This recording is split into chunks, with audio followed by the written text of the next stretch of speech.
Good morning मेरे सभी UPSC aspirant. I hope मैंने आपको ज़्यादा इंतज़ार तो नहीं करवाया है, लेकिन आई नो शायद ज़्यादा इंतज़ार हो गया है। बट ज़्यादा इंतज़ार हो जाने के कारण मैं आप सभी यूपीएससी एस्पिरेंट से हाथ जोड़कर आपसे क्षमा मांगता हूँ कि हो जाती हैं कुछ ऐसी टेक्निकल फॉल्ट्स और स्वास्थ्य को लेकर के जिसके कारण कुछ भी काम नहीं हो पाता है। तो इसीलिए मैं आप सबसे हाथ जोड़कर रिक्वेस्ट करता हूँ और क्षमा भी मांगता हूँ आप सबको जो भी मैंने इंतज़ार कराया है उसके लिए। तो चलिए अब आप ज़्यादा डिले नहीं करते हैं। Sadness Saptagiri social work institute आपके लिए यूपीएससी की प्रीलिम टेस्ट सीरीज़ को आगे की टेस्ट सीरीज़ प्रोवाइड करने के लिए उपस्थित हुआ है।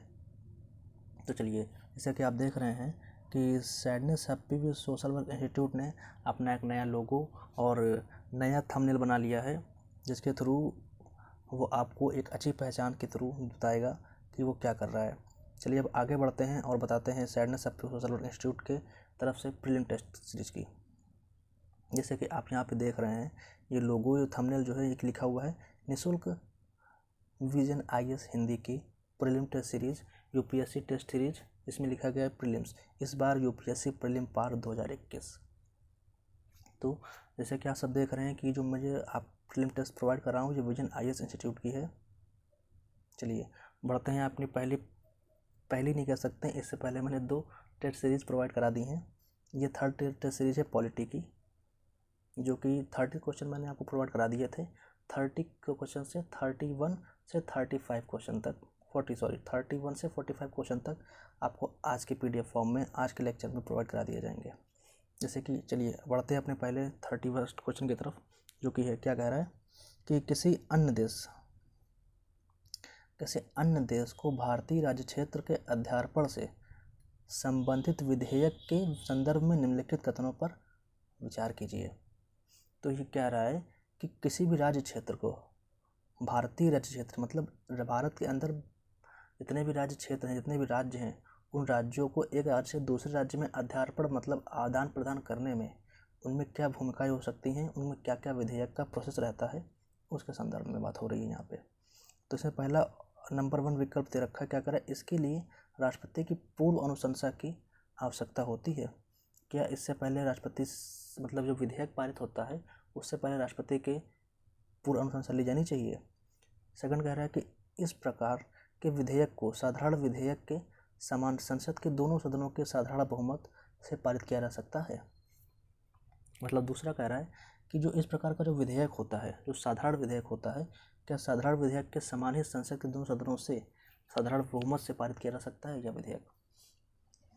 जो इसका ऑप्शन आता है वो कह रहा है कि ऑप्शन नंबर ए क्या कहता है कि विकल्प नंबर 1, दूसरा कहता है विकल्प नंबर 2, तीसरा कहता है विकल्प नंबर 1 और 2 तीनों, चौथा कहता है ना तो 1 ना तो 2।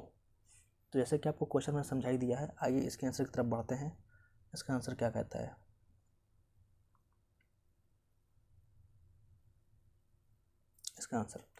इसका आंसर क्या आ रहा है कि केंद्र सरकार, पढ़ते हैं। केंद्र सरकार द्वारा बेरुबारी संघ पश्चिम बंगाल के पाकिस्तान को अध्यार्पण संबंधित निर्णय के परिणाम स्वरूप यह प्रश्न उत्पन्न हुआ कि क्या किसी राज्य क्षेत्र के समाप्त करने संबंधित संसद की शक्ति अनुच्छेद 3 के अंतर्गत में भारतीय राज्य क्षेत्र का किसी अन्य देश का अध्यार्पण करने की शक्ति में शामिल है। कहने का मतलब यहाँ तक बताया गया है कि केंद्र सरकार जो बेरुबारी पहला केस जो आया था, इस संबंध में बेरुबारी केस था जो कि पश्चिम बंगाल में था, जो पाकिस्तान को देने और लेने के संदर्भ में हुआ था। तो यह प्रश्न उस समय फर्स्ट टाइम उठा था, इसमें यह जानने की संभावना की गई थी कि क्या केंद्र सरकार के पास इतनी शक्ति है कि वो किसी राज्य क्षेत्र के जो कुछ एरिया है उसे दूसरे राज्य क्षेत्र के या किसी देश को दिया जा सके, उसके लिए देने की शक्ति उसके पास है, और है तो वो क्या लीगल प्रोसेस रह सकता है, किस लीगल प्रोसेस के थ्रू वो उसे दे सकता है, ये पहला बताया गया है। और चौथा क्या अब बता रहे हैं, आगे बढ़ते हैं। इस संदर्भ में उच्चतम न्यायालय द्वारा निर्देश दिया गया था कि राज्य क्षेत्र को समाप्त करने संबंधित संसद की शक्ति अनुच्छेद 3 के अंतर्गत में भारतीय राज्य क्षेत्र का किसी अन्य देश का अध्यार्पण करना शामिल नहीं है। इसलिए भारतीय राज्य क्षेत्र का अन्य देश का अध्यार्पण करने केवल अनुच्छेद 368 के अंतर्गत संविधान में संशोधन के माध्यम से ही किया जा सकता है, और इसके लिए राष्ट्रपति की पूर्व अनुशंसा की आवश्यकता नहीं होती है। इसलिए कथन 1 सही नहीं है। जैसा कि अब उसके बाद बताया गया है कि इस संदर्भ में उच्चतम न्यायालय क्या बोल रहे हैं यहाँ से, उच्च संदर्भ में उच्चतम न्यायालय, मतलब उच्चतम न्यायालय ने जब ये केस आया पहली बार तो केंद्र सरकार ने उच्चतम न्यायालय से सलाह मांगी, परामर्श मांगा कि क्या उसके पास ये शक्तियाँ प्राप्त हैं। तो उच्चतम न्यायालय ने बताया कि ये निर्दिष्ट किया, मतलब वो सलाह दी कि राज्य क्षेत्र समाप्त करना हो तो इसके संदर्भ में अनुच्छेद जो 3 दे रखा है उसके अंतर्गत आप कुछ भी कर सकते हैं, लेकिन यह संभव नहीं है कि किसी भी राज्य क्षेत्र को आप घटा बढ़ा सकते हैं। लेकिन भारतीय संविधान में अनुच्छेद 368 के अंतर्गत चेंजेस करके आप इस तरह के कुछ नियम कानून को बदल कर ऐसा कर सकते हैं। लेकिन इसके लिए उन्होंने बताया कि राष्ट्रपति की पूर्व अनुशंसा, मतलब राष्ट्रपति से पूर्व अनुमति की आवश्यकता नहीं होती है। इसलिए पहला विकल्प जो कथन था आपका वो गलत होता है। चलिए पॉइंट 2 क्या कहता है कि अनुच्छेद 368 के अंतर्गत विधेयक को संसद के दोनों सदनों में विशेष बहुमत अर्थात प्रत्येक सदन की कुल सदस्य संख्या के बहुमत 50% से अधिक और प्रत्येक सदन के उपस्थित और मत देने वाले सदस्यों के 2/3 बहुमत से पारित होना चाहिए। अब बोल रहे हैं कि जो ये विधेयक पारित होगा उसकी लीगल प्रोसेस क्या रहेगी, उसमें कैसे वर्क किया जा सकता है। तो बोल रहे हैं अनुच्छेद 368 के अंतर्गत जो विधेयक पारित होगा, जो बनाया जाएगा, वो विधेयक को संसद के दोनों सदनों के विशेष बहुमत से होना चाहिए। साधारण बहुमत से नहीं किया जा सकता है, विशेष बहुमत से होना चाहिए, जिसमें यह बताया गया है कि कुल सदस्य संख्या के बहुमत के 50% से अधिक। विशेष बहुमत का मतलब होता है 50% से अधिक की संख्या का बहुमत हो तो, और प्रत्येक सदन में उपस्थित और मत देने वाले सदस्यों के 2/3 बहुमत से पारित हो। जितने भी सदन हैं उसमें जो सदस्य हैं उसके 2/3 सदस्य उस विधेयक के लिए सहमति जताएं, उसे पास करें, उसके बाद ही वह विधेयक पास माना जाएगा। तो इसे क्या बोल रहे हैं, इसलिए कथन 2 सही नहीं है, कथन 2 भी सही नहीं है। तो अब लास्ट पॉइंट क्या कहता है, कह रहा है कि 1969 में उच्चतम न्यायालय द्वारा यह निर्णय दिया गया कि भारत और किसी अन्य देश के मध्य सीमा निर्धारण विवाद का समाधान करने हेतु संविधान संशोधन की आवश्यकता नहीं होती है। यह कार्य कार्यपालिका द्वारा किया जा सकता है क्योंकि इसमें भारतीय राज्य क्षेत्र का किसी अन्य देश को अध्यार्पण करना शामिल होता है। इसका मतलब कह रहे हैं कि 1996 में उच्चतम न्यायालय द्वारा यह निर्णय दिया था। उन्होंने बताया था कि किसी भी अन्य देश की मध्य सीमा, जब दो देश की सीमाएं जो मिलती हैं उसी भी देश की सीमा को के मध्य जो निर्धारण विवाद होता है, सीमा को लेकर जो विवाद होता है, उस विवाद का समाधान करने हेतु जो संविधान संशोधन की आवश्यकता नहीं होती है। ठीक है, तो वही बोले यह कार्य जो है वो केवल कार्यपालिका के द्वारा ही किया जा सकता है। तो ये रहा इसका उत्तर। इसके उत्तर को बात करें तो इसका उत्तर देखते हैं। इसका उत्तर है विकल्प नंबर डी, ना तो 1 ना ही 2, मतलब। चलिए बढ़ते हैं अपने क्वेश्चन, नेक्स्ट क्वेश्चन की तरफ। नेक्स्ट क्वेश्चन कहता है कि किसी भी, क्वेश्चन नंबर 32, किसी भी राज्य में राष्ट्रपति शासन के आरोपण के निम्नलिखित में से कौन सा से निहितार्थ है। मतलब कह रहा है कि कोई भी राज्य है वहाँ पे राष्ट्रपति शासन कैसे लगाया जा सकता है, उसके लिए क्या क्या लीगल प्रोसेस रहती हैं। तो नंबर 1 क्या कहता है, ऑप्शन जो आपके पास है वो कह रहा है कि राष्ट्रपति मुख्यमंत्री की अध्यक्षता वाली मंत्रिपरिषद को भंग कर देता है लगाने के लिए। संसद द्वारा राज्य के बजट और राज्य विधानसभा के विधेयकों को पारित किया जाता है। और थर्ड कहता है कि संबंधित राज्य के उच्च न्यायालय की शक्तियों और प्रक्रियाओं को उच्चतम न्यायालय द्वारा ग्रहण किया जाता है। नीचे दिए गए, अब ऑप्शन के रूप में क्या कर रहा है विकल्प, तो नीचे दिए गए कूट का प्रयोग कर सही उत्तर चुनिए। उत्तर जैसे कि आप सब जानते ही हैं, केवल 1 और 2, केवल 2 और 3, या फिर चौथा 1, 2 और 3। चलिए बढ़ते हैं इसके आंसर की तरफ। उत्तर क्या कहता है कि जब किसी राज्य में राष्ट्रपति शासन लगाया जाता है तो राष्ट्रपति को निम्नलिखित असाधारण शक्तियाँ प्राप्त हो जाती हैं। पहला क्या हो रहा है कि जब भी किसी राज्य में राष्ट्रपति शासन लगता है तो उस राज्य में राष्ट्रपति को असाधारण शक्तियाँ प्राप्त हो जाती हैं। मतलब उस राज्य का जो भी लीगल प्रोसेस होता है वो उस राष्ट्रपति के अंडर आ जाता है। वहाँ पे जो भी कार्य संचालन होंगे, जो भी नियम बनाए जाएंगे, जो भी कानून बनेंगे, वो राष्ट्रपति की अनुमति, उनकी सलाह के बाद ही बनाए जा सकते हैं। तो इस पॉइंट फर्स्ट के अंतर्गत क्या क्या कहता है ये देखते हैं। कहता है राज्य सरकार के कार्यप्रणाली पर उसका नियंत्रण स्थापित हो जाता है और उसे राज्यपाल या राज्य के किसी भी अन्य कार्यकारी अधिकारी की शक्तियाँ प्राप्त हो जाती हैं।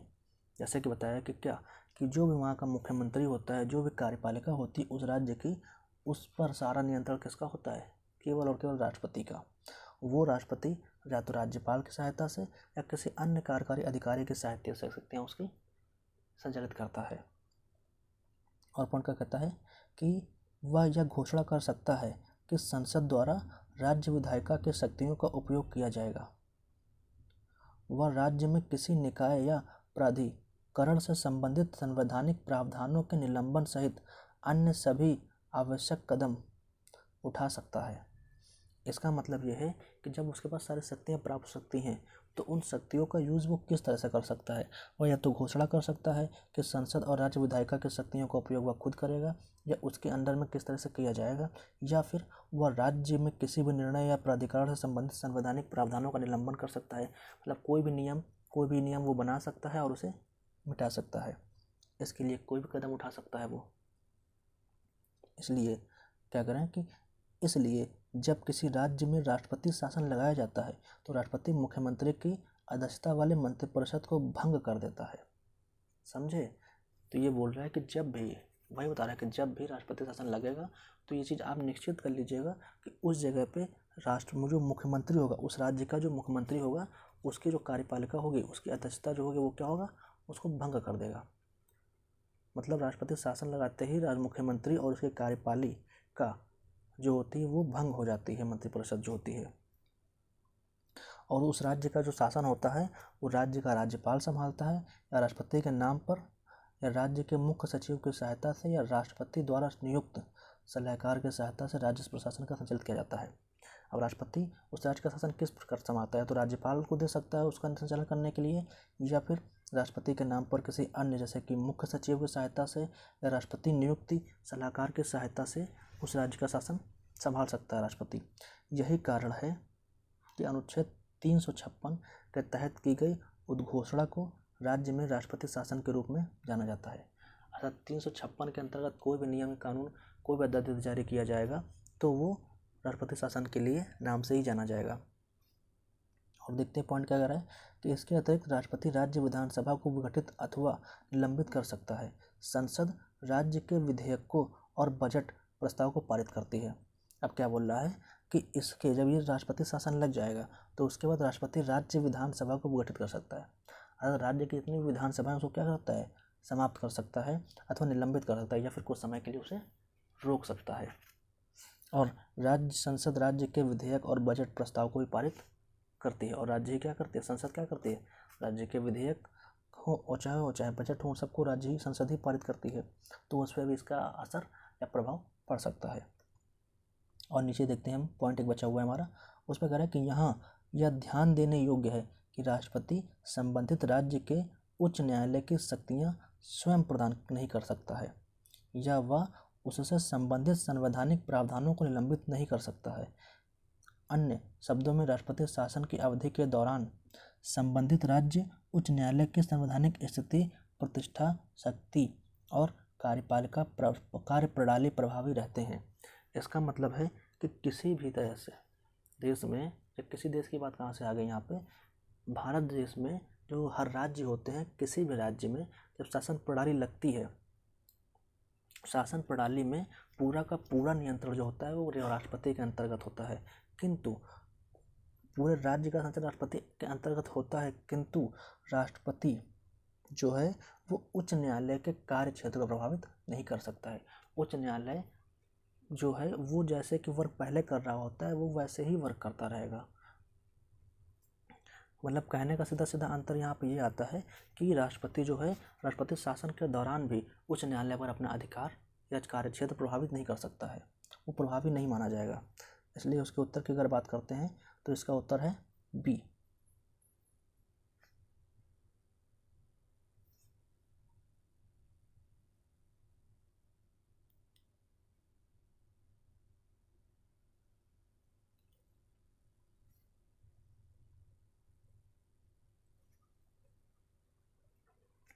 चलिए आगे बढ़ते हैं अपने क्वेश्चन की तरफ। हमारा क्वेश्चन क्या कहता है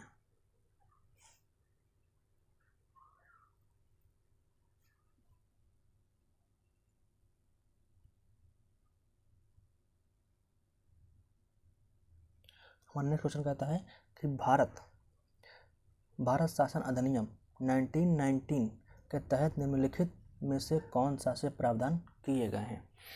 तो यहाँ पे जो हमारा विकल्प दे रखा है या कह सकते हैं जो हमारा पॉइंट 1 दे रखा है वो क्या कह रहा है कि क्रमशः प्रांतों और केंद्र स्तर पर द्वैत शासन प्रणाली का अंगीकरण किया गया था 1991 के तहत। अब ये बोल रहा है कि भारत शासन अधिनियम जो हमारा लागू हुआ था 1991 1919 भारत शासन अधिनियम जो लागू हुआ था उसमें क्या क्या प्रावधान किए गए थे।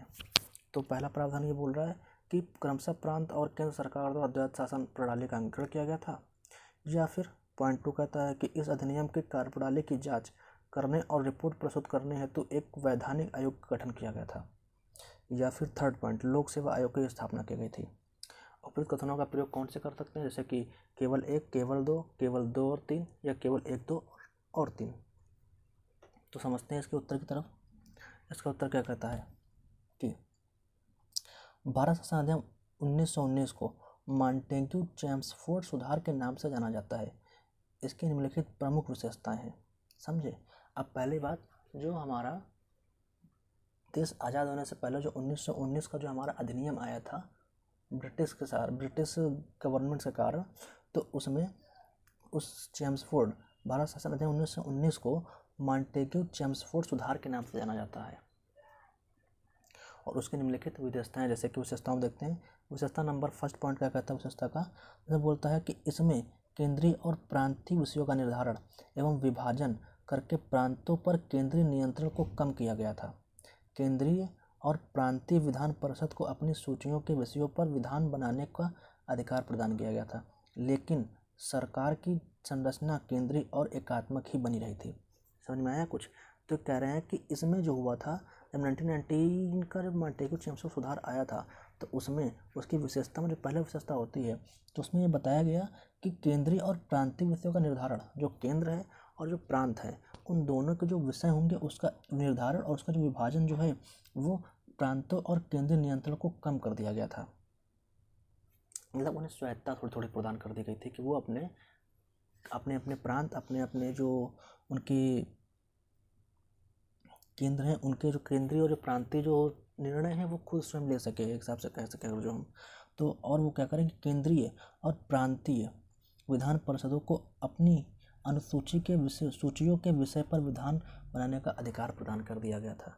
मतलब केंद्र और प्रांत दोनों में कुछ नियम थे, कुछ कानून थे, कुछ नियम बना सकते थे। तो वो नियम जो थे पहले हमारी ब्रिटिश गवर्नर ही बनाती थी, ब्रिटिश सरकार ही बनाती थी। लेकिन ये जब 1919 का जब मॉन्टेग्यू चेम्सफोर्ड आता है, तो उसके बाद हमारा केंद्रीय और प्रांत दोनों को अलग अलग कानून बनाने के अधिकार मिल जाते हैं अपने ही अंतर्गत। जो जो उनको अधिकार मिले होते हैं उन अधिकार के अंतर्गत वो अपने ही संबंधित नियम या कानून बना सकते थे, ये उनको अधिकार मिल जाता है। किंतु लेकिन जो सरकार की जो संरचना थी वो केंद्रीय और एकात्मक ही रही थी, वो दो भागों में बटी नहीं थी। चलिए आगे पढ़ते हैं। इसमें प्रांतीय विषयों को पुनः दो भागों अर्थात हस्तांतरित और आरक्षित में विभक्त किया गया था। अब देखिए सबसे अच्छा पॉइंट यहाँ बता रहे हैं, इसमें जो प्रांत था, जो प्रांत थे उनके जो विषय थे उन्हें पुनः दो भागों में विभाजित कर दिया गया। एक हस्तांतरित, दूसरा आरक्षित। एक बार दिए जा सकते थे जो, दूसरा आरक्षित जो कि रिजर्व कर दिए गए थे ऑलरेडी। मतलब कह सकते हैं कि 1994 का जो मॉन्टेग्यू चेम्सफोर्ड सुधार आया था वो दिखावटी तौर पर तो सुधार कर रहा था, लेकिन आंतरिक रूप से वो सुधार की प्रक्रिया या मंशा बनाकर नहीं आया था। वो भारत के नींव को और कमज़ोर करना चाहता था ताकि लोग एक ना हो सकें और भारत को आज़ाद होने की जो लड़ाई है उसमें को उनकी नींव को कमज़ोर कर सके। और तो आगे बढ़ते हैं। क्या कह रहा है कि हस्तांतरित विषयों पर गवर्नर का शासन होता था और वह इस कार्य को उन मंत्रियों की सहायता से करता था जो विधान परिषद के प्रति उत्तरदायी थे। देखिए जैसे बोला ना कि उसने पहले जो भी प्रांतीय विषय थे उनको दो भागों में बांट दिया गया, एक हस्तांतरित कर दिया, दूसरा आरक्षित कर दिया गया।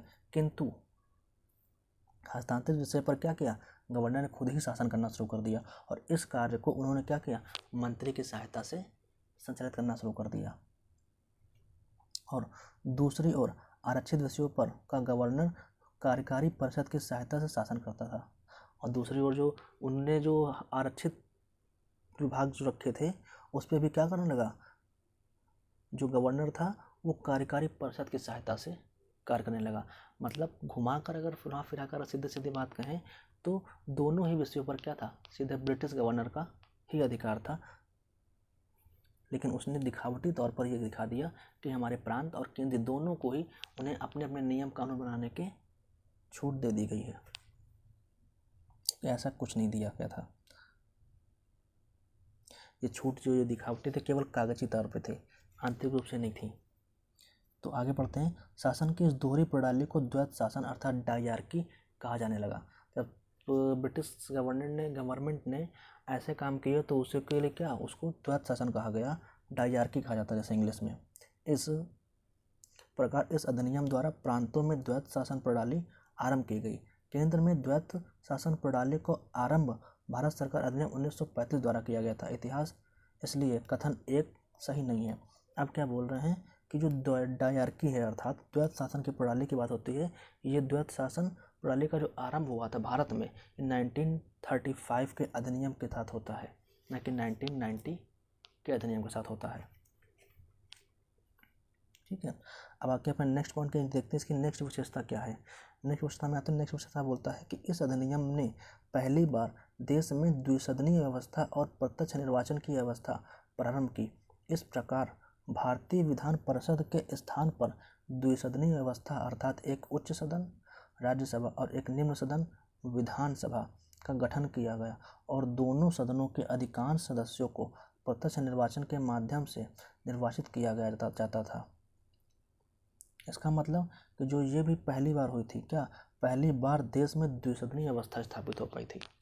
मतलब ब्रिटिश इंडिया जो था इस समय, तो उसमें पहली बार ऐसा हुआ था कि पूरे देश में द्विसदनीय व्यवस्था थी।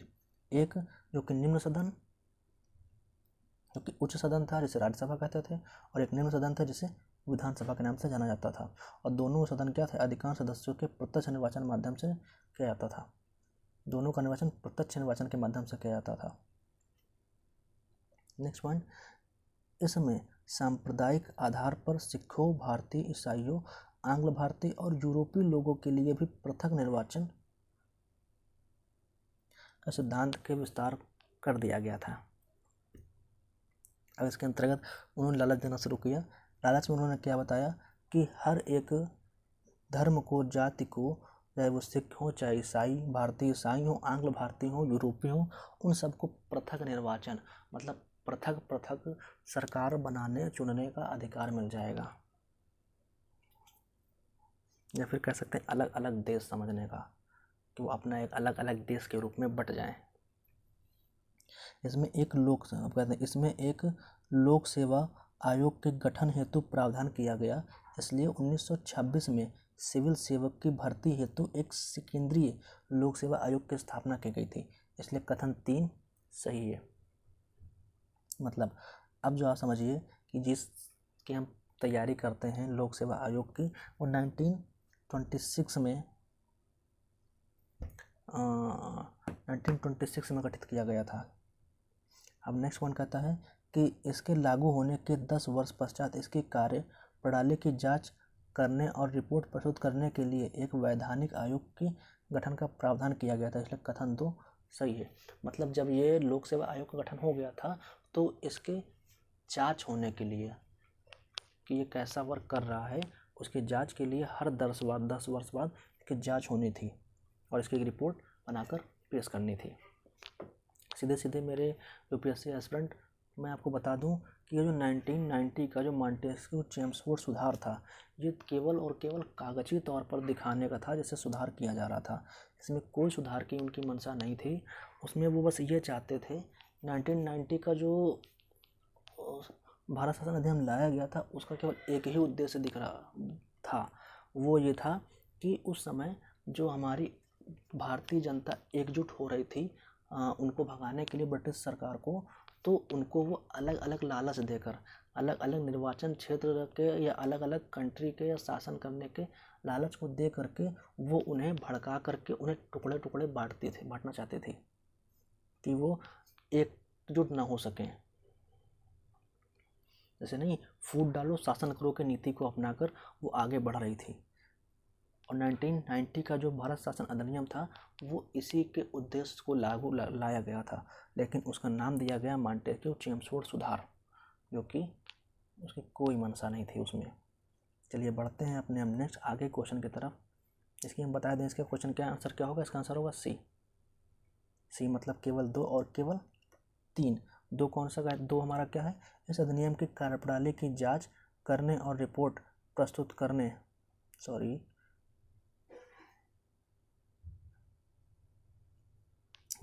करने हेतु एक वैधानिक आयोग का गठन किया गया था।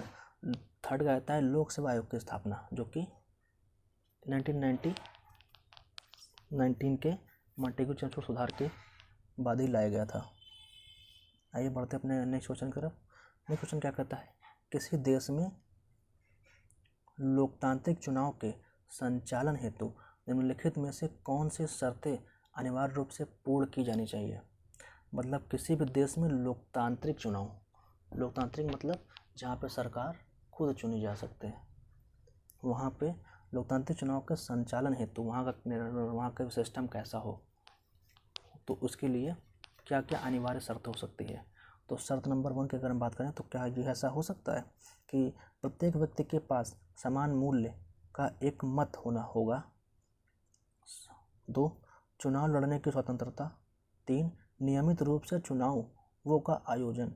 4 विजयी उम्मीदवार को कुल डाले गए वैध मतों का 50% से अधिक प्राप्त होना चाहिए।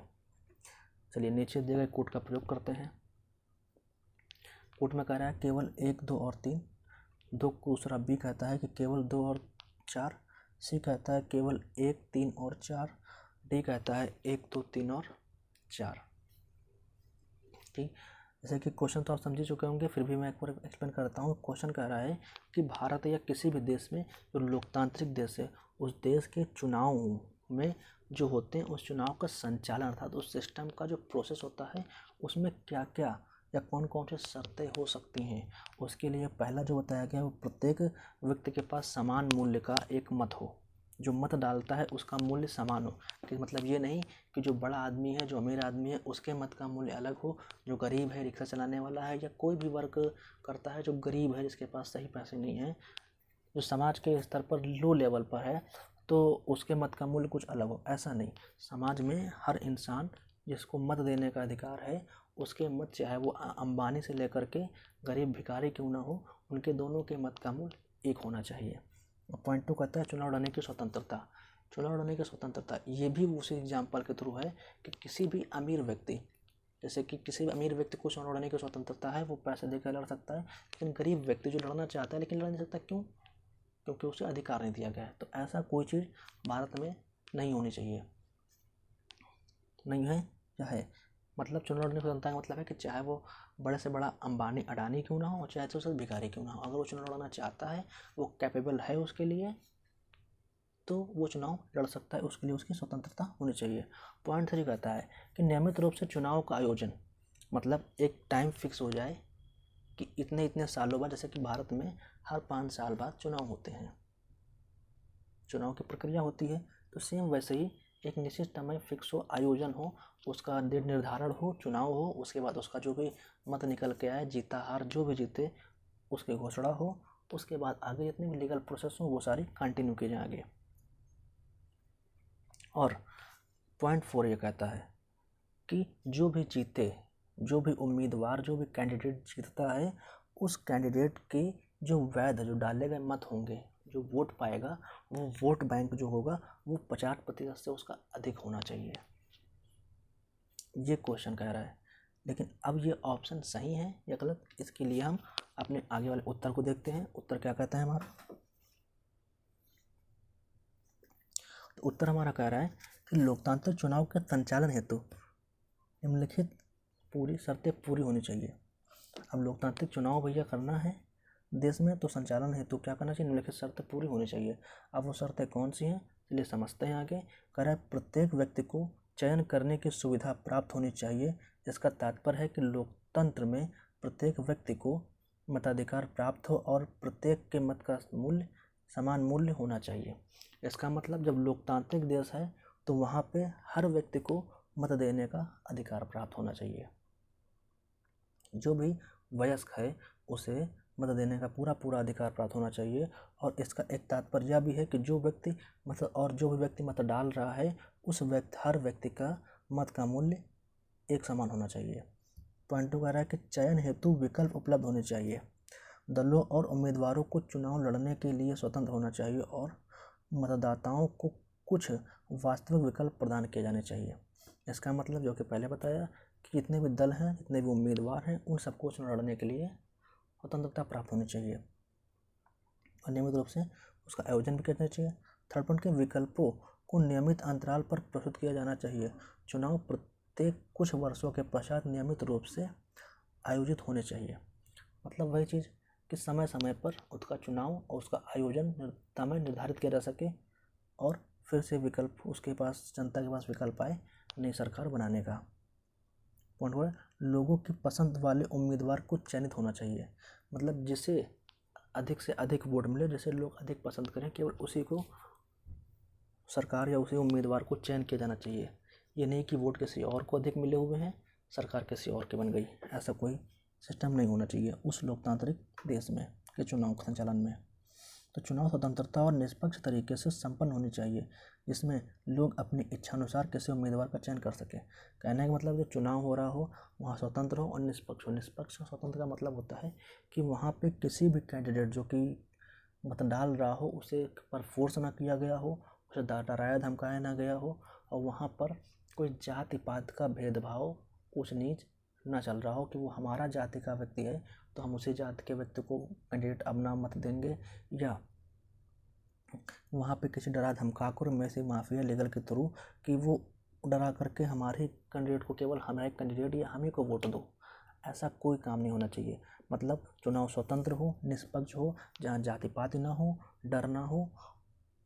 इसके अतिरिक्त जिसमें लोग अपनी इच्छा से जो भी वो सरकार चुनना चाहते हैं वो अपनी इच्छा से सरकार को चुने, उसके उम्मीदवार को चुने।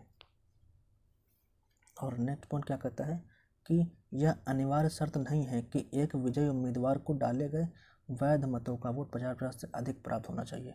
उल्लेखनीय है कि इस शर्त को अनुपातिक प्रतिनिधित्व प्रणाली की एकल संक्रमणीय मत पद्धति के अंतर्गत पूरा होना चाहिए। First past the post system में विजयी उम्मीदवार को बहुमत प्राप्त करने की आवश्यकता होती है, जो कि कुल वैध मतों का 50% से अधिक हो भी सकता है या नहीं भी हो सकता है। अब ये कह रहे हैं कि जो हमारा पॉइंट 54 था कि जो भी उम्मीदवार हो उस पर जो भी वो वोट बैंक पाए, जो भी उसके वोट हो वो 50% से अधिक हो, तो वो बोल रहा है कि ये पॉसिबल नहीं है, ये संभव नहीं है। ऐसा कोई फिक्स नहीं कर दिया गया कि जो भी उम्मीदवार हमारा हो उसके वोट बैंक जो हो वोट हो 50% से अधिक हो, ऐसा नहीं है। लेकिन हाँ, जो भी शर्त होती है वो ये है कि अनुपातिक जो भी हमारा जीतता है कैंडिडेट वो बात रही कि वो अनुपातिक प्रतिनिधित्व प्रणाली की एकल संक्रमणीय मत पद्धति के द्वारा वो क्या हो अंतर्गत पूरा होना चाहिए प्रक्रिया जो भी है हमारी चुनाव की। और कह रहा है first past the post system में विजयी उम्मीदवार जो होते हैं हमारे भारत में first past the post system के अंतर्गत ही लोकसभा का आई थिंक चुनाव हो जाता है। कह रहे हैं कि first past the post system में विजयी उम्मीदवार को बहुमत प्राप्त करने की आवश्यकता होती है, जो कि कुल वैध मतों का 50% से अधिक होता है। लेकिन हमारे जो देश में और जो आई थिंक कह सकते हैं कि जो भी यहाँ पर लोकतांत्रिक चुनाव हो रहा है उस समय जो ये है अनुपातिक प्रतिनिधित्व प्रणाली एकल संक्रमणीय मत के द्वारा ही चुनाव कराया जाना चाहिए, क्योंकि इसमें जो मतों की संख्या होती है वो 50% हो, इसके लिए फिक्स नहीं है ये चीज़। लेकिन अगर first past the post system के अंतर्गत अगर ये चुनाव कराया जाता है तो उसमें ये फिक्स कर दिया जाता है कि जो कैंडिडेट है, जो उम्मीदवार है, जो विजयी हुआ है उसके मतों की संख्या जो हो 50% से अधिक ही होनी चाहिए। तो जैसा कि आपने सब समझ लिया है, यहाँ पर मैं समझा दिया है। तो इसका उत्तर क्या बनता है क्वेश्चन नंबर ए क्या कह रहा है केवल 1, 2 और 3। मतलब फर्स्ट वाला चुनाव लड़ने की स्वतंत्रता भी हो, सेकंड वाला फर्स्ट वाला प्रत्येक व्यक्ति के पास समान मूल्य का एक मत होना होगा, सेकंड चुनाव लड़ने की स्वतंत्रता, थर्ड नियमित रूप से चुनाव लड़ने का आयोजन, जबकि फोर्थ वाला 50% वाला वो हमारा फिक्स नहीं है। चलिए बढ़ते हैं अपने नेक्स्ट क्वेश्चन की तरफ। हमारा क्वेश्चन नंबर आ गया 35। क्वेश्चन नंबर 35 कहता है कि निम्नलिखित में से कौन सी लोकतंत्र की एक आवश्यक विशेषता है। ए लोगों द्वारा प्रत्यक्ष रूप से सभी प्रमुख निर्णय लिए जाते हैं। बी, प्रत्येक वयस्क निवासी को एक मत देने का अधिकार प्राप्त होता है जिसका मूल्य समान होना चाहिए। सी, सरकार संविधान के आधारभूत नियमन और नागरिक अधिकारों द्वारा सीमित होती है। और पॉइंट 4 कह रहा है डी, कि लोगों की राय जानने हेतु नियमित रूप से जनमत संग्रह कराया जाना चाहिए। मतलब ये क्वेश्चन क्या कह रहा है, समझिए। क्वेश्चन कह रहा है कि निम्नलिखित में से कौन से लोकतंत्र की एक आवश्यक विशेषता है। लोकतंत्र जो कि पीछे पड़ा, वो लोकतंत्र का चुनाव था, लेकिन यहाँ लोकतंत्र की एक आवश्यक विशेषता क्या कह रहा है, जो अति आवश्यक है। तो पहले विशेषता जो बता रहा है वो क्या कह रहा है कि लोगों द्वारा प्रत्यक्ष रूप से सभी प्रमुख निर्णय लिए जाते हैं। मतलब किसी भी देश के जो निर्णय हो वो प्रत्यक्ष रूप से क्या होने चाहिए, लोगों के द्वारा लिया जाना चाहिए, वहाँ की जनता के द्वारा लिया जाना चाहिए।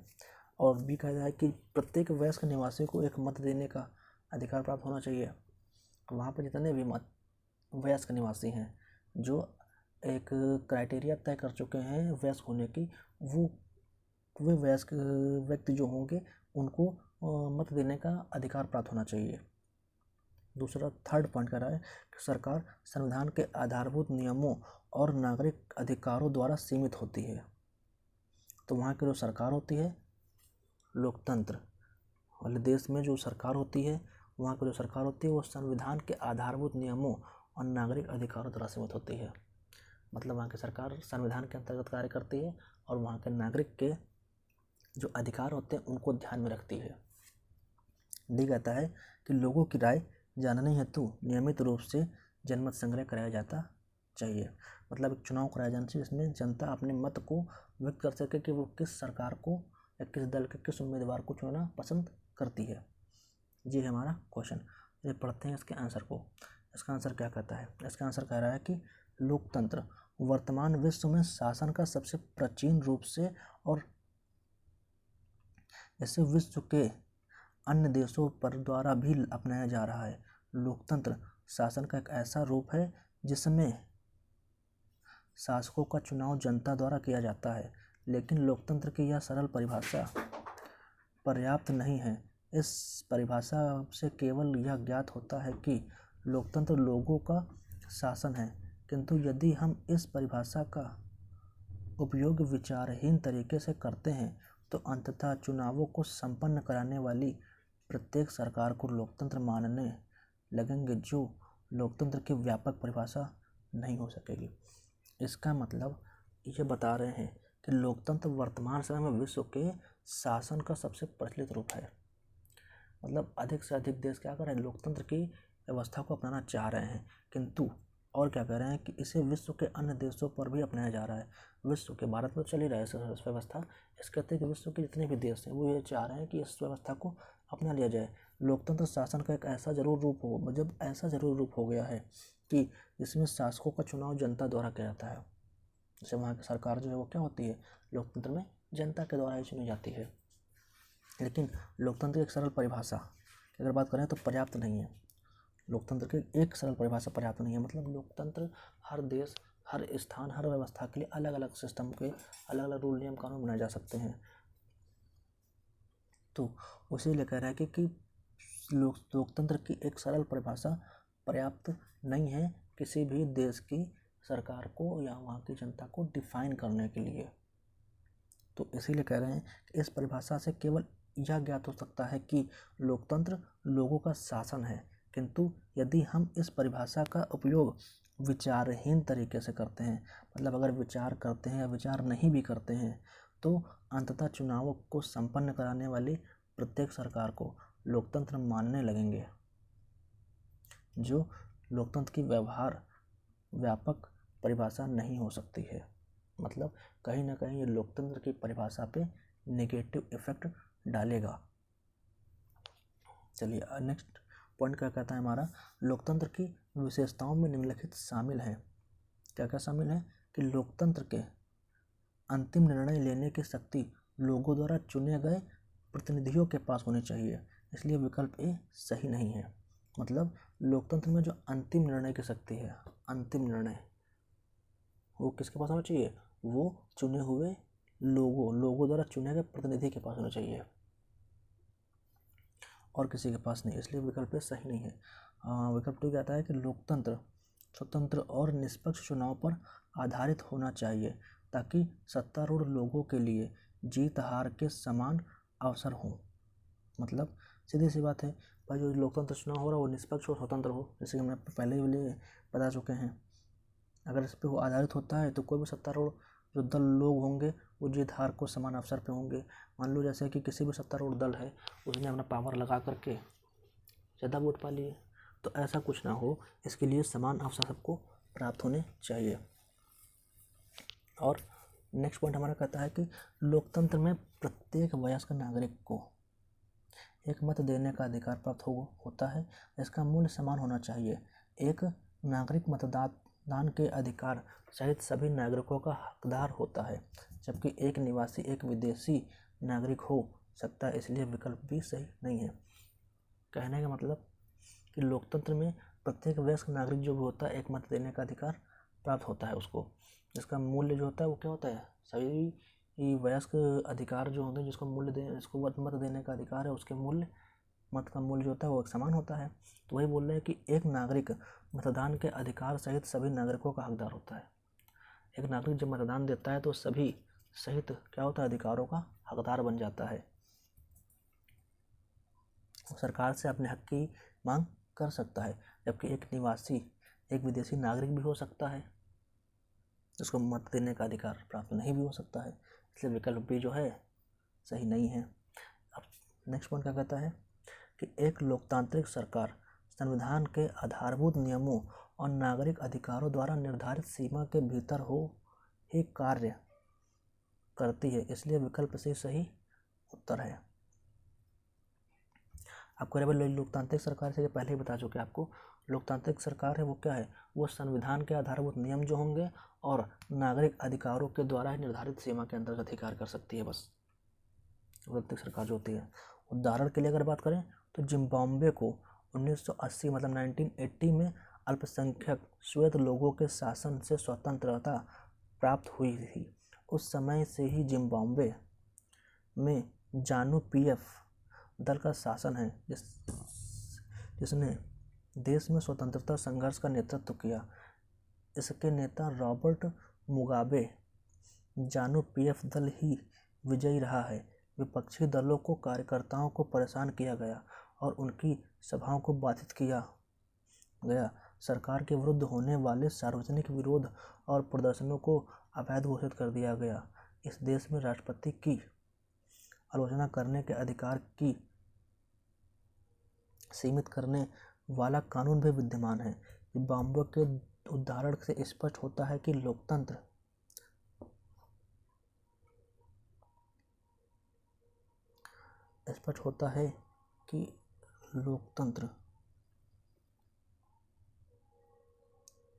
एक सेकंड गाइस, ज़रा हमारा फ़ोन में कुछ प्रॉब्लम्स हो गया है।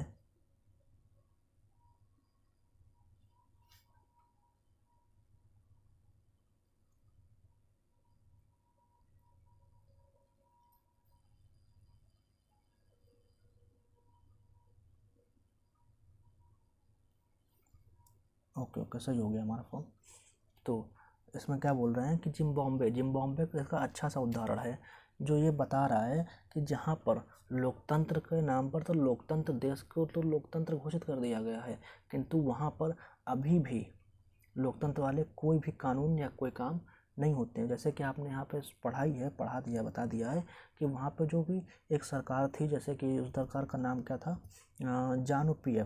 ज़ानु-पीएफ दल जो है वहाँ का हर बार स्वतंत्र जब से हुआ है, जब से वो जीत रहा है, किंतु उसके अगेंस्ट जो भी सरकार खड़ी हो रही है उसके अगेंस्ट वो क्या कर रही है, सरकार बहुत से गलत आरोप लगा करके उसे परेशान कर रही है और उस दल को मिटाने की कोशिश कर रही है। और वहाँ पर किस राष्ट्रपति को अगेंस्ट या किसी भी नेता के अगेंस्ट आप कुछ भी बोल नहीं सकते हैं। ऐसा बोलने पर आपको तरह तरह के आरोप से सिद्ध कर दिया जा सकता है।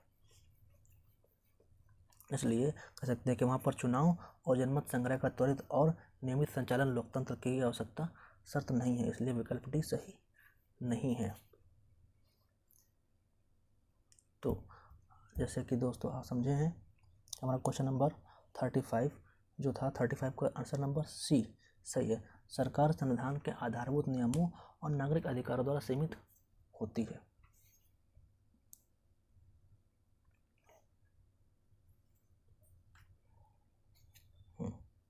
चलिए नेक्स्ट क्वेश्चन हमारा क्या कहता है, क्वेश्चन नंबर 36 कहता है कि संस्कृति और शिक्षा संबंधी अधिकारों के संदर्भ में निम्नलिखित कथनों पर विचार कीजिए।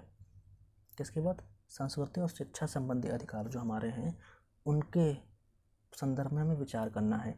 जैसे कि नंबर एक कहता है कि संविधान में अल्पसंख्यक शब्दों को परिभाषित किया गया है। और पॉइंट 2 कहता है कि अल्पसंख्यकों को धार्मिक, भाषाई और नृजातीय अल्पसंख्यकों के रूप में वर्गीकृत किया गया है। मतलब धार्मिक, भाषाई और नृजातीय, जो जाति शुद्ध नहीं है, कहने को शुद्ध का मतलब कहने का है कि जो जाति के रूप में ज़्यादा काउंट नहीं किए जाते हैं, जो जनजाति वगैरह हैं उनकी बात हो रही है, रूप में वर्गीकृत किया गया है। जैसे कि उपयुक्त कथनों में से कौन सा से सही है?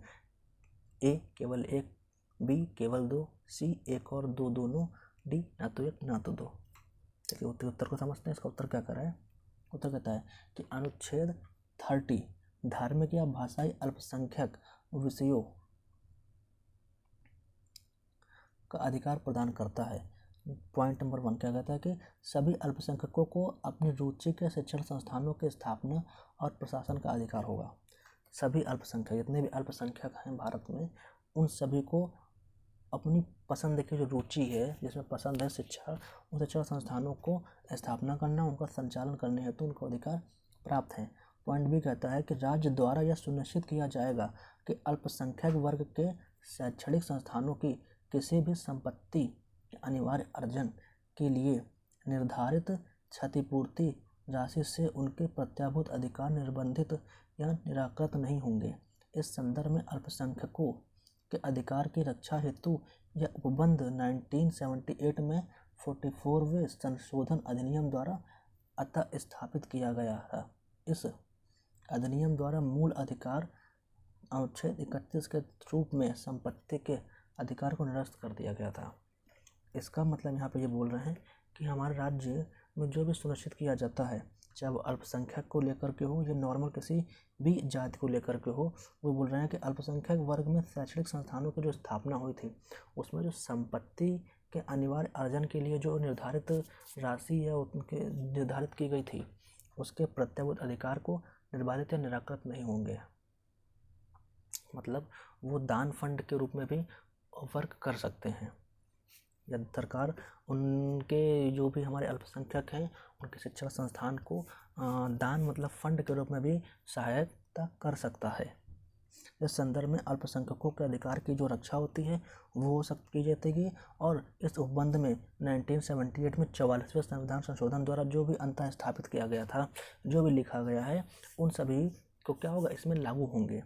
इस अधिनियम द्वारा मूल अधिकार, जैसे कि अनुच्छेद 31 के रूप में जो संपत्ति का अधिकार का, उसे निरस्त कर दिया गया था। नेक्स्ट पॉइंट कहता है कि राज्य आर्थिक सहायता प्रदान करते समय अल्पसंख्यकों द्वारा प्रबंधित किसी भी शैक्षणिक संस्थान के साथ विभेद नहीं करेगा। मतलब राज्य जो भी आर्थिक सहायता प्रदान करेगा सभी अल्पसंख्यकों को समान करेगा।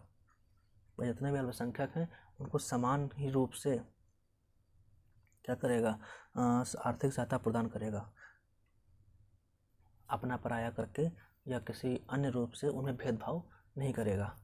नेक्स्ट पॉइंट कहता है कि अनुच्छेद 30 के तहत प्रदत्त सुरक्षा केवल अल्पसंख्यकों, धार्मिक या भाषाई को प्रदान की गई है। इसका विस्तार नागरिकों के किसी अन्य अनुभाग जैसे कि अनुच्छेद 29 के अंतर्गत तक नहीं किया गया है। इस प्रकार संविधान में अल्पसंख्यकों का कोई विशिष्ट वर्गीकरण उपलब्ध नहीं है। शब्द नहीं है। अनुच्छेद 30 के तहत केवल धार्मिक और भाषाई अल्पसंख्यक से संबंधित में ही प्रावधान किया गया, इसलिए कथन 2 सही नहीं है। कहने का मतलब यहाँ पर ये हो रहा है कि अनुच्छेद 30 था उसके अंतर्गत केवल प्रदत्त सुरक्षा केवल अल्पसंख्यक अर्थात भाषाई रूप से या धार्मिक रूप से जो अल्पसंख्यक हैं उन्हीं को प्रदान की गई है। सुरक्षा के जो अनुच्छेद 30 के अंतर्गत यही सुरक्षा है, वो इसका विस्तार नागरिकों के अन्य अनुभाग जैसे कि अनुच्छेद 29 के अंतर्गत नहीं किया गया है। जो अनुच्छेद 30 के अंतर्गत जो भी सुरक्षा प्रदान करती है वो भाषाई व धार्मिक रूप से जो भी अल्पसंख्यक है केवल उन्हीं को मिलता है। किसी अन्य रूप से या किसी अन्य अनुच्छेद या अनुभाग में किसी भी सदस्य को या किसी भी प्रकार के सदस्य को नहीं मिल सकता है। इस प्रकार संविधान के अल्पसंख्यक का कोई विशेष वर्गीकरण उपलब्ध नहीं है। अनुच्छेद 30 के तहत केवल धार्मिक और भाषाई अल्पसंख्यक से संबंधित प्रावधान ही किया गया है, इसलिए कथन 2 सही नहीं है। उल्लेखनीय है कि अल्पसंख्यक शब्द के संविधान में कहीं भी परिभाषित नहीं किया गया है कि इसलिए कथन 1 भी सही नहीं है। मतलब अल्पसंख्यक शब्द को संविधान में कहीं भी परिभाषित नहीं किया गया है, इसलिए कथन 1 सही नहीं है। एक कथन की अगर सही बात करते हैं, कथन जो है कथन सही है डी, ना तो 1 ना ही 2।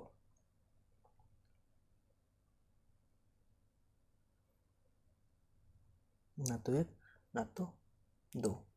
चलिए अब बढ़ते हैं नेक्स्ट क्वेश्चन का। नेक्स्ट क्वेश्चन हमारा क्या कहता है?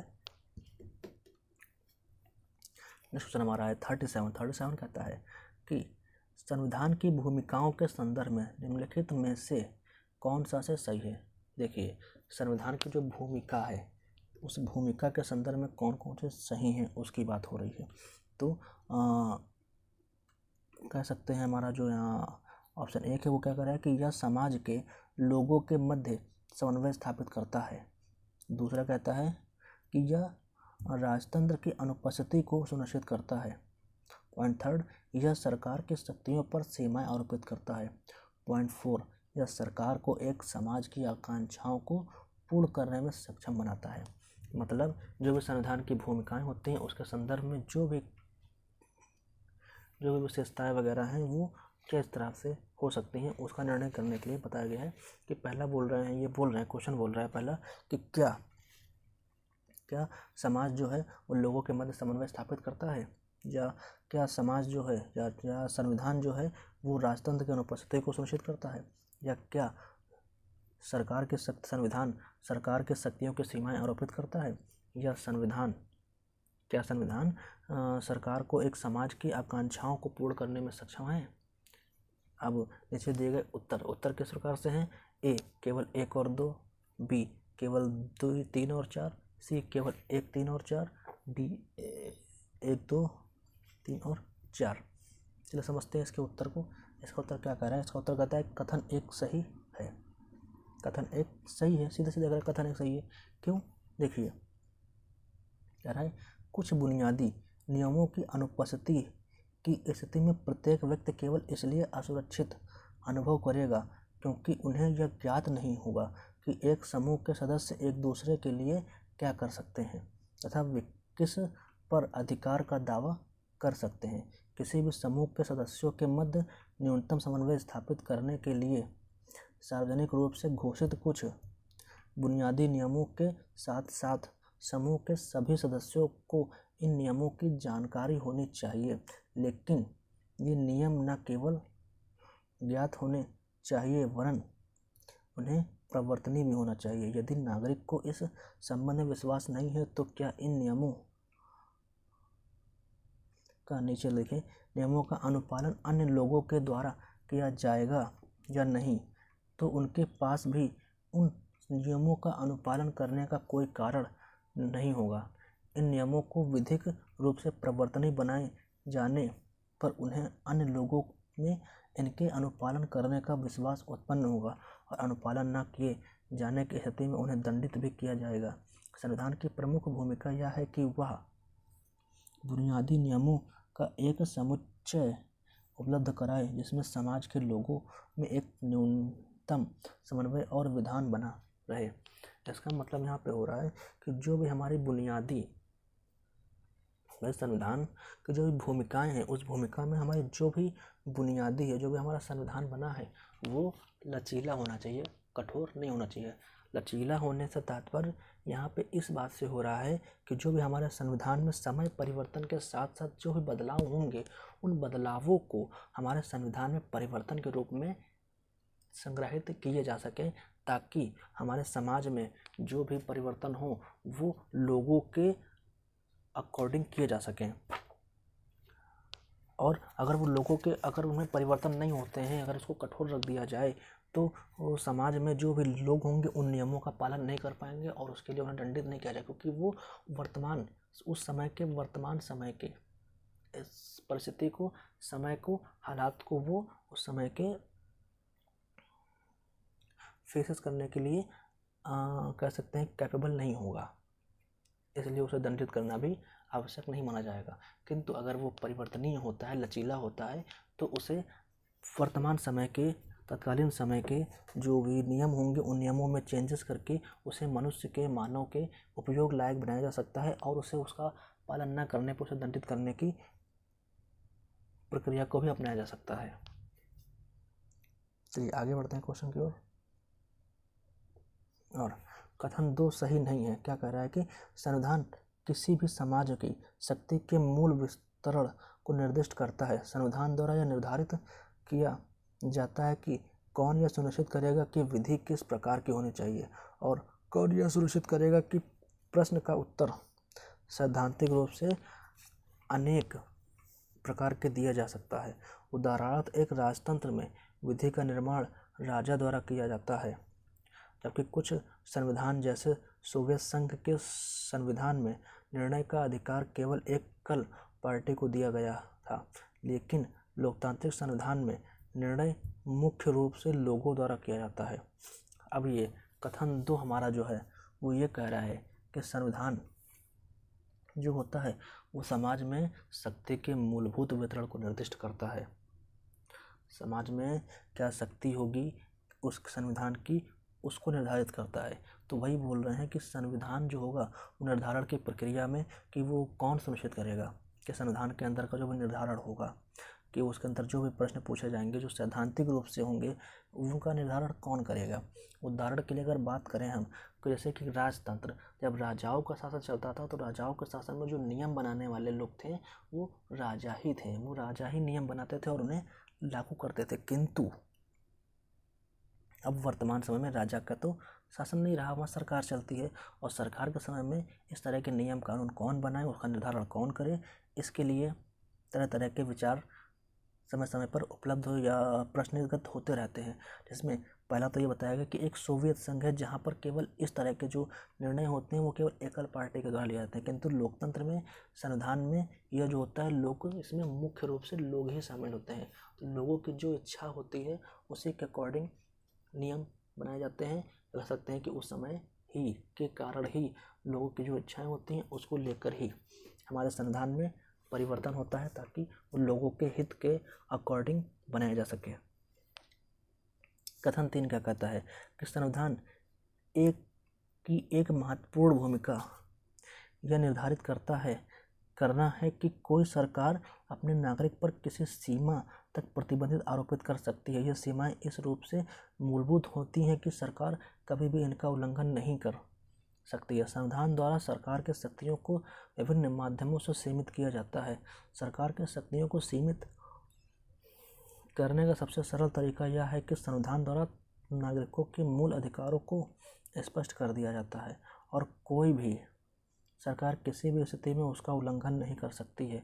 इन अधिकारों का वास्तविक स्वरूप और व्याख्याएं भिन्न भिन्न संविधानों के अनुसार परिवर्तित होती रहती है, लेकिन अधिकांश संविधानों द्वारा लोगों के आधारभूत मूल अधिकारों को संरक्षण प्रदान किया जाता है।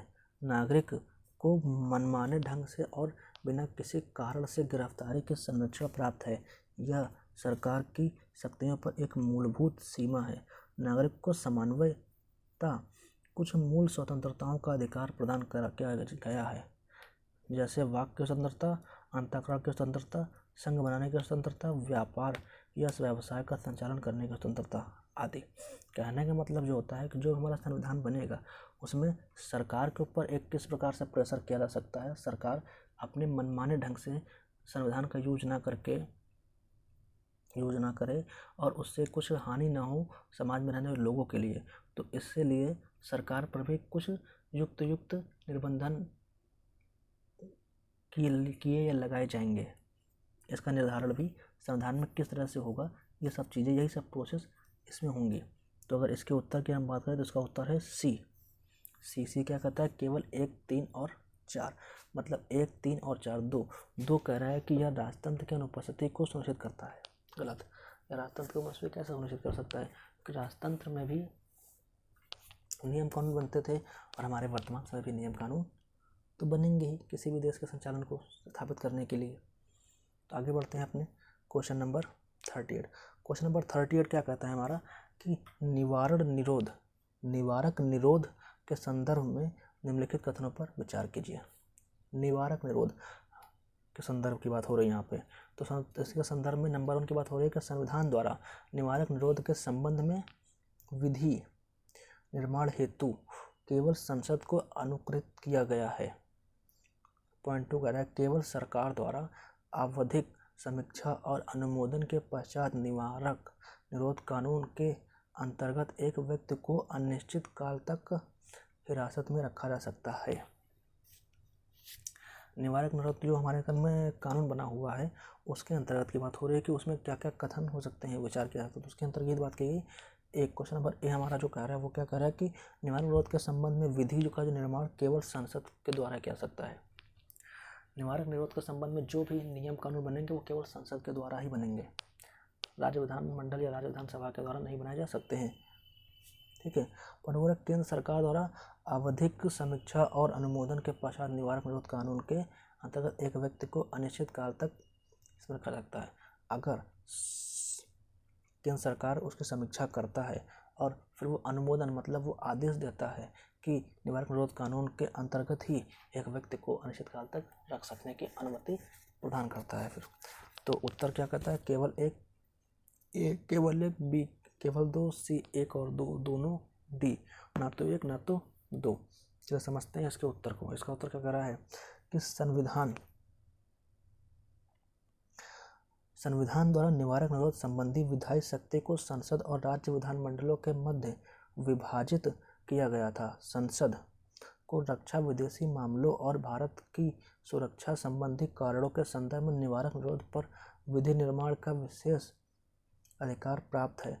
संसद और राज्य विधानमंडल दोनों को समुदाय के लिए आवश्यक वस्तुओं और सेवाओं की आपूर्ति निश्चित करने, सार्वजनिक व्यवस्था बनाए रखने और राज्य की सुरक्षा संबंधी मामले में निवारक निरोध से संबंधित विधि निर्माण का अधिकार प्राप्त है। इसलिए कथन एक सही नहीं है। मतलब निवारक निरोध संविधान के कानून की अगर बात करें तो उसके अंतर्गत जो विधायी शक्तियाँ होती हैं वो संसद और राज्य विधानमंडल के मध्य विभाजित कर दी गई थी।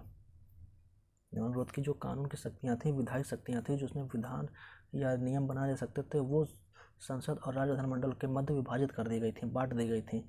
संसद को रक्षा, विदेश मामले और भारत की सुरक्षा संबंधी कारणों पर निरोधी संबंधी अधिकार या नियम बना सकती थी। संसद रक्षा से संबंधित, विदेशी मामलों से संबंधित और भारत की सुरक्षा से संबंधित मामलों पर निवारक निरोध संबंधित निर्णय को लेने के लिए नियम बना सकते थे। और संसद, राज्य विधानमंडल दोनों को समुदाय के लिए आवश्यक वस्तुओं और सेवाओं की आपूर्ति सुनिश्चित करने, सार्वजनिक व्यवस्था बनाए रखने और राज्य की सुरक्षा संबंधी मामलों में निवारक निरोध संबंधी विधि निर्माण का अधिकार प्राप्त है। जिसके अंतर्गत क्या कह सकते हैं कि कथन एक हमारा सही नहीं है। अनुच्छेद 22 किसी भी व्यक्ति को निवारक निरोध हेतु विधि के तहत गिरफ्तारी एवं निरोध से संरक्षण प्रदान करता है। यह सुरक्षा भारतीय नागरिक को विदेशी व्यक्तियों दोनों के लिए उपलब्ध है। इसके निम्नलिखित शामिल हैं। 1. किसी व्यक्ति की हिरासत अवधि को 3 माह के अधिक बढ़ाया जा सकता है जब तक कि सलाहकार बोर्ड द्वारा इस अवधि को बढ़ाने के संबंधित के कारण प्रस्तुत न किए गए। इस बोर्ड में उच्च न्यायालय के न्यायाधीश शामिल होते हैं, इसलिए कथन 2 सही नहीं है। अर्थात नेक्स्ट पॉइंट कहता है कि निरोध का आधार संबंधित व्यक्ति को बताया जाना चाहिए कि हालांकि लोक हित में इन तथ्यों को प्रकट किया जाना चाहिए। 4 कहता है कि निरुद्ध व्यक्ति को यह अधिकार है कि वह निरोध के आदेश के विरुद्ध अपना पक्ष प्रस्तुत करे। चलिए इसका उत्तर आ जाते हैं। उत्तर नंबर क्या है, डी। इसका उत्तर डी, ना तो 1 ना तो 2।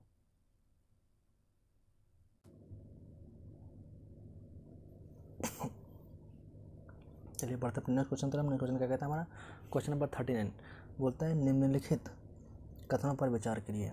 अब कथन नंबर 1 क्या कहता है कि भारत में कार्यरत विदेशी राजनयिकों के बच्चों को जन्म के आधार पर भारतीय नागरिकता प्राप्त नहीं होती है। कथन 2 कहता है कि देशीकरण द्वारा भारतीय नागरिकता प्राप्त करने पर एक विदेशी नागरिक की अपने मूल देश की नागरिकता बनी रहती है। तो क्या कह रहा है कि उपरोक्त कथनों में से कौन सा से सही है। केवल एक, ऑप्शन नंबर ए केवल 1, ऑप्शन नंबर बी केवल 2, ऑप्शन नंबर सी 1 और 2 दोनों, ऑप्शन नंबर डी ना तो 1 ना तो 2। चलिए बढ़ते हैं इसके उत्तर की तरफ। इसका उत्तर क्या कहता है कि 1995 के नागरिकता अधिनियम के अनुसार किसी व्यक्ति का जन्म 3 दिसंबर 2004 के बाद भारत में हुआ तो वह उसी स्थिति में भारत का नागरिक माना जाएगा यदि उसके माता पिता दोनों उसके जन्म के समय भारत में नागरिक हो, या माता या पिता में से कोई एक उस समय भारत का नागरिक हो तथा दूसरा अवैध प्रवासी न हो। भारत में पदस्थ विदेशी राजनयिकों और शत्रु देशों के बच्चों को जन्म के आधार पर भारतीय नागरिकता अर्जित करने का अधिकार प्राप्त नहीं है, इसलिए कथन 1 सही नहीं है। इसका मतलब कह रहा है कि 1955 नागरिकता अधिनियम जो है भारत का, उसके अंतर्गत ये डिसाइड किया गया है कि जो भी व्यक्ति 3 दिसंबर 2004 के बाद भारत में हुआ है, जिसका जन्म लिया है, वह उसी स्थिति में भारत का नागरिक माना जाएगा जब उसके माता पिता दोनों भारत के निवासी हो, भारत के नागरिक हो, या माता या पिता दोनों में से कोई एक उस समय भारत का नागरिक हो और दूसरा अवैध प्रवासी ना हो। अवैध मतलब किसी अवैध तरीके से, इनलीगल तरीके से भारत में एंट्री करके वहाँ पे रह ना रहा हो। उस स्थिति में भारत वहाँ पे 3 दिसंबर 2004 के बाद भारत में जन्म लिया हुआ बच्चा भारत का नागरिक माना जाएगा। और पॉइंट 2 कहता है किसी अन्य देश में नागरिक को, किसी अन्य देश के नागरिक को भारतीय नागरिकता हेतु तो अपने आवेदन के से स्वीकार होने की स्थिति में अपने मूल देश की नागरिकता का त्याग करना होगा, अर्थात भारतीय संविधान हेतु केवल एकल नागरिकता अर्थात भारतीय नागरिकता प्रदान करता है, इसलिए कथन 2 सही नहीं है। इसका मतलब कह रहा है कि यदि भी कोई भी व्यक्ति जो कि किसी और देश की नागरिकता प्राप्त कर रखा है, अगर उसे भारत की नागरिकता चाहिए तो भारत की नागरिकता ग्रहण करने से पहले या साथ साथ उसे अन्य देश की नागरिकता को त्याग करना पड़ेगा, छोड़ देना पड़ेगा, क्योंकि भारत जो है वो केवल एकल नागरिकता पर आधारित है और वो केवल एकल नागरिकता ही प्रदान करता है। इसलिए जो भी व्यक्ति है जो भारत की नागरिकता प्राप्त है, वो भारत की नागरिकता चाहता है तो उसे भारत अपनी पहले की जो नागरिकता जिस देश की होगी उसे त्याग करना होगा। इसलिए उसका उत्तर नंबर अगर हम बात करें, इसका उत्तर नंबर है ए। इसका उत्तर नंबर है ए हमारा क्या कहता है, ये हमारा कहता है केवल और केवल एक, मतलब ये वाला उत्तर। चलिए बढ़ते हैं अपने नेक्स्ट क्वेश्चन की तरफ। नेक्स्ट क्वेश्चन हमारा क्या कहता है, क्वेश्चन नंबर 40 कह रहा है कि संघ लोक सेवा आयोग अर्थात यूपीएससी के संदर्भ में निम्नलिखित कथनों पर विचार कीजिए। कथन क्या है, नंबर 1 कथन कहता है कि कार्मिक प्रबंधन के मामलों में सरकार के लिए यूपीएससी से परामर्श लेना अनिवार्य नहीं है। कथन 2, यूपीएससी द्वारा प्रतियोगी परीक्षाओं के माध्यम से उम्मीदवार के चयन का आशय यह नहीं है कि उसे नियुक्ति का अधिकार प्राप्त हो गया हो।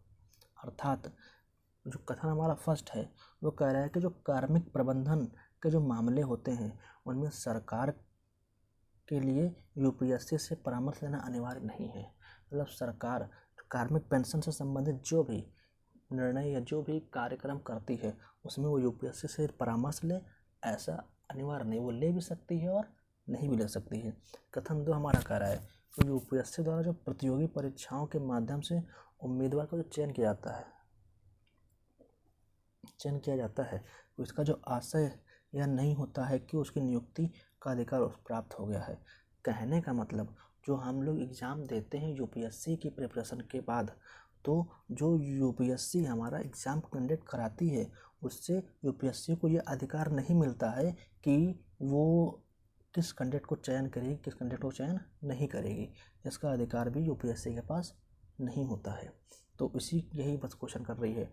तो उपयुक्त कथनों में से कौन सा से सही है, कौन सा से सही नहीं है, इसका निर्धारण हम अपने आगे वाले उत्तर पे करेंगे। लेकिन इसका ऑप्शन समझ लेते हैं पहले।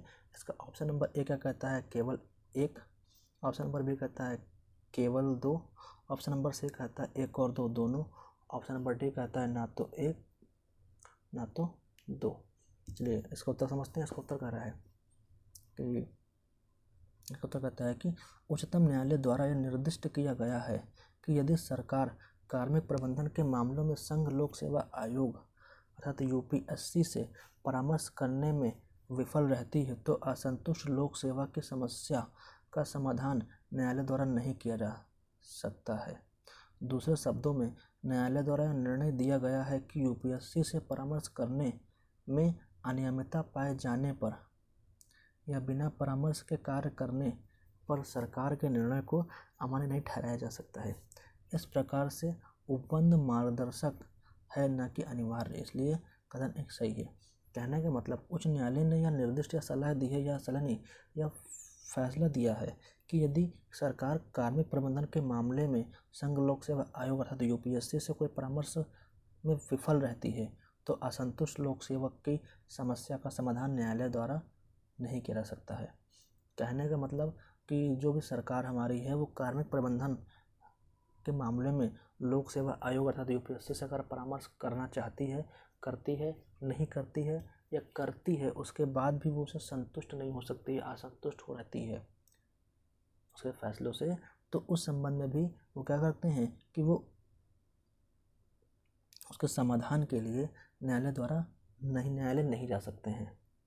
दूसरे शब्दों में न्यायालय निर्णय दिया गया है कि यूपीएससी से परामर्श करने के अनियमितता पाए जाने पर यह बिना परामर्श के कार्य करने पर सरकार के निर्णय को अमान्य नहीं ठहराया जा सकता। इस प्रकार ये उपबंध मार्गदर्शक है न कि अनिवार्य है। कहने का मतलब जो यूपीएससी से परामर्श की बात होती है वो एक मार्गदर्शक के रूप में कार्य किया गया है, न कि ये अनिवार्य सरकार के लिए कर दिया गया है कि सरकार उससे परामर्श के बाद ही यूपीएससी से जुड़े चीज़ों पे निर्णय ले। ऐसा कुछ भी नहीं किया गया है। और यदि वैसे कि हमने बताया कि यदि सरकार कार्मिक प्रबंधन के मामले में यूपीएससी से परामर्श नहीं करती है तो उस संबंध में उसके समाधान के लिए न्यायालय नहीं जा सकता है। और उस कंडीशन में यदि सरकार कोई भी किसी तरह का निर्णय या फैसला लेती है तो उस कंडीशन में सरकार के द्वारा लिया जाने वाला कोई भी निर्णय अमान्य नहीं ठहराया जाएगा। वो उसी प्रकार से प्रक्रिया होगा जो परामर्श के बाद किया जा सकता था। तो हमारा पॉइंट 2 कहता है कि न्यायालय द्वारा यह निर्णय दिया गया है कि यूपीएससी द्वारा प्रतियोगी परीक्षाओं के माध्यम से उम्मीदवार के चयन का आशय यह नहीं है कि उसे नियुक्ति का अधिकार प्राप्त हो गया है। जब तक इस संबंध में सरकार कार्मिक और प्रशिक्षण विभाग संतुष्ट न हो तब तक परीक्षा में सफल होने वाला आशय यह नहीं है कि उम्मीदवार को नियुक्ति का प्राधिकार प्राप्त हो गया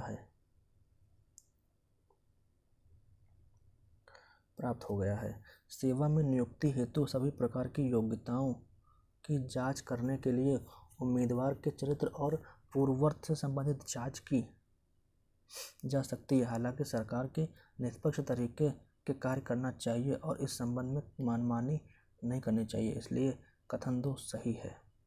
कहने का मतलब जो यूपीएससी एग्ज़ाम कंडक्ट करती है यूपीएससी के लिए, सिविल सर्विस एग्ज़ाम के लिए, तो उससे यह फिक्स नहीं हो जाता है कि यूपीएससी को उसके कैंडिडेट को चयन करने का अधिकार मिल गया है। वो चीज़ तभी फिक्स मानी जाएगी जब कार्मिक और प्रशिक्षण विभाग जो होगा यूपीएससी एग्ज़ाम के द्वारा चयन किए गए जो हमारे कैंडिडेट होंगे उनसे संतुष्ट होगा। मतलब उनकी जो परीक्षाएं होंगी वो निष्पक्ष तरीके से कराई गई होंगी और उसमें किसी तरह का छेड़छाड़ या बदलाव या हेरफेर नहीं किया गया होगा। उसके अतिरिक्त जब वो सरकार ये कार्मिक और प्रशिक्षण विभाग ये संतुष्ट कर लेगा कि हाँ ऐसा कुछ नहीं हुआ है, उसके बाद वो उसमें उम्मीदवार जो चयन किए गए हैं उन पर कैंडिडेट रूप में मान सकती है। और यदि उन पर कोई डाउट होता है तो उस डाउट को क्लियर करने के लिए वो उस कैंडिडेट पर क्या कर सकती है, उसकी संबंधित पहले मतलब उसके चरित्र की बात करें और उसके पूर्व और उसके पहले के जो भी किए गए कार्य होंगे उस पर जांच कर सकती है। ठीक है, तो अगर हम बात करें 40, तो 40 हमने आपको अच्छे से एक्सप्लेन कर दिया। इसके उत्तर की हम बात कर लें, इसका उत्तर है 40 का सी। 40 का सी कहता है 1 और 2, मतलब दोनों ही उत्तर क्या हैं इसके सही हो रहे हैं हमारे। चलिए बढ़ते हैं अपने अगले नेक्स्ट क्वेश्चन की तरफ। हमारा नेक्स्ट क्वेश्चन कहता है कि निम्नलिखित कथनों पर विचार कीजिए। कौन कौन सा कथन है? कथन नंबर 1। कथन 1 कहता है कि सूचना का अधिकार अधिनियम 2005 के अंतर्गत राष्ट्रीय, राज्य और जिला स्तर पर सूचना आयोग की स्थापना का प्रावधान किया गया है। मतलब कह रहे हैं सूचना अधिकार अधिनियम 2005 जो हमारा लागू हुआ था उसके अंतर्गत राष्ट्रीय, राज्य और जिला स्तर पर जो सूचनाएं होती हैं, जो हमारे राज्य के स्तर पर, हमारे राष्ट्रीय जिला के स्तर पर जो हमारी सूचनाएं होती हैं, उनके जो आयोग होते हैं उनकी स्थापना का प्रावधान जो है वो किया गया है। और कथन 2 कहता है कि राज्यों में अवस्थित राष्ट्रीय सार्वजनिक क्षेत्र के उपक्रम अर्थात PSUS के शाखा कार्यालयों से संबंधित शिकायतों की जांच राज्य सूचना आयोग द्वारा की जाती है। इसका मतलब जो भी हमारा राज्य में अवस्थित राष्ट्रीय सार्वजनिक क्षेत्र जो होता है, तो जो उनकी शाखाएं होती हैं और कार्यालयों से संबंधित जो शिकायतें जो जांच होती हैं राज्य सूचना आयोग द्वारा की जाती हैं। ऊपर कथनों का विचार करना है। कथन कौन से? ऑप्शन नंबर ए केवल 1, ऑप्शन नंबर 2 केवल 2, ऑप्शन नंबर सी 1 और 2 दोनों, ऑप्शन नंबर डी ना तो 1 ना तो 2। चलिए समझते हैं इसके उत्तर को। इसका उत्तर क्या कहता है कि सूचना का अधिकार 2005 के अंतर्गत न केवल केंद्रीय सूचना आयोग अब तो राज्य स्तर पर राज्य सूचना आयोग की स्थापना का भी प्रावधान किया गया है। इसमें जिला स्तर पर सूचना आयोग की स्थापना का कोई प्रावधान नहीं है, इसलिए कथन 1 सही नहीं है। मतलब सूचना का अधिकार जो 5 है उसके अंदर केंद्रीय सूचना आयोग है, उसमें राज्य स्तर पर और जो राज्य सूचना आयोग की जो स्थापना की गई का जो प्रावधान किया गया था उसमें जिला स्तर का पर जो सूचना आयोग की स्थापना का प्रावधान किया गया था, इसलिए कथन 1 सही नहीं है हमारा। पॉइंट नंबर 2 कहता है कि राज्य सूचना आयोग एक उच्च प्राधिकार युक्त स्वतंत्र निकाय है जो इससे दर्ज शिकायतों की जांच एवं उसका निराकरण करता है। मतलब राज्य सूचना आयोग जो होता है वो क्या होता है, वो उच्च प्राधिकरण नियुक्त आयुक्त है, मतलब उच्च लेवल पर है, हाई लेवल पर एक प्राधिकरण युक्त स्वतंत्र निकाय है। स्वतंत्र निकाय है, बड़ी बात है, स्वतंत्र निकाय है।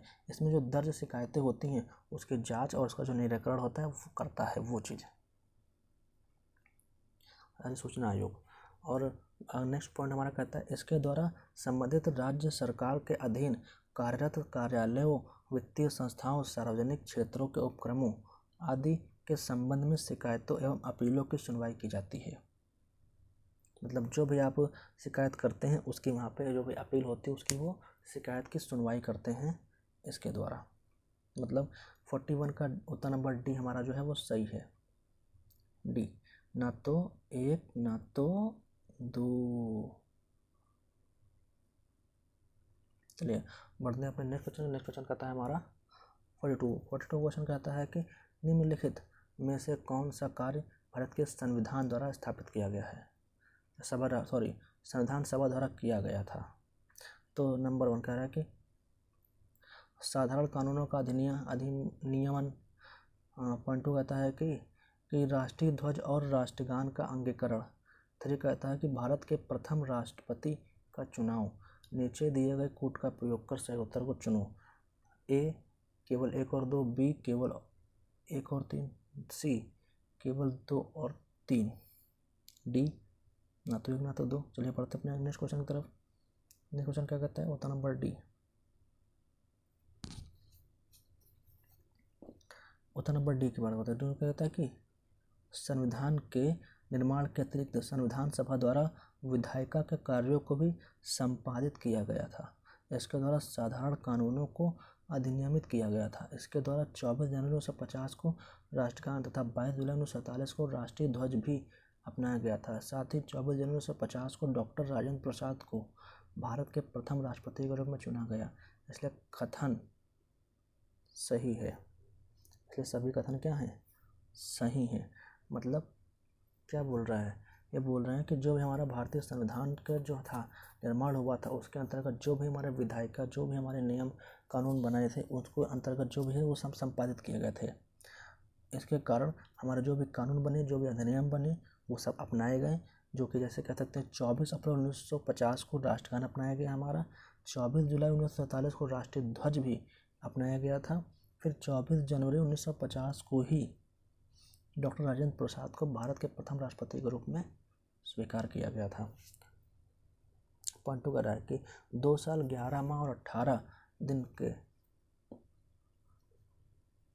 सभा के कुल 11 सत्र आयोजित किए गए। संविधान निर्माताओं ने लगभग 60 देशों के संविधानों का अवलोकन किया और इसके प्रारूप पर 114 दिन तक विचार किया।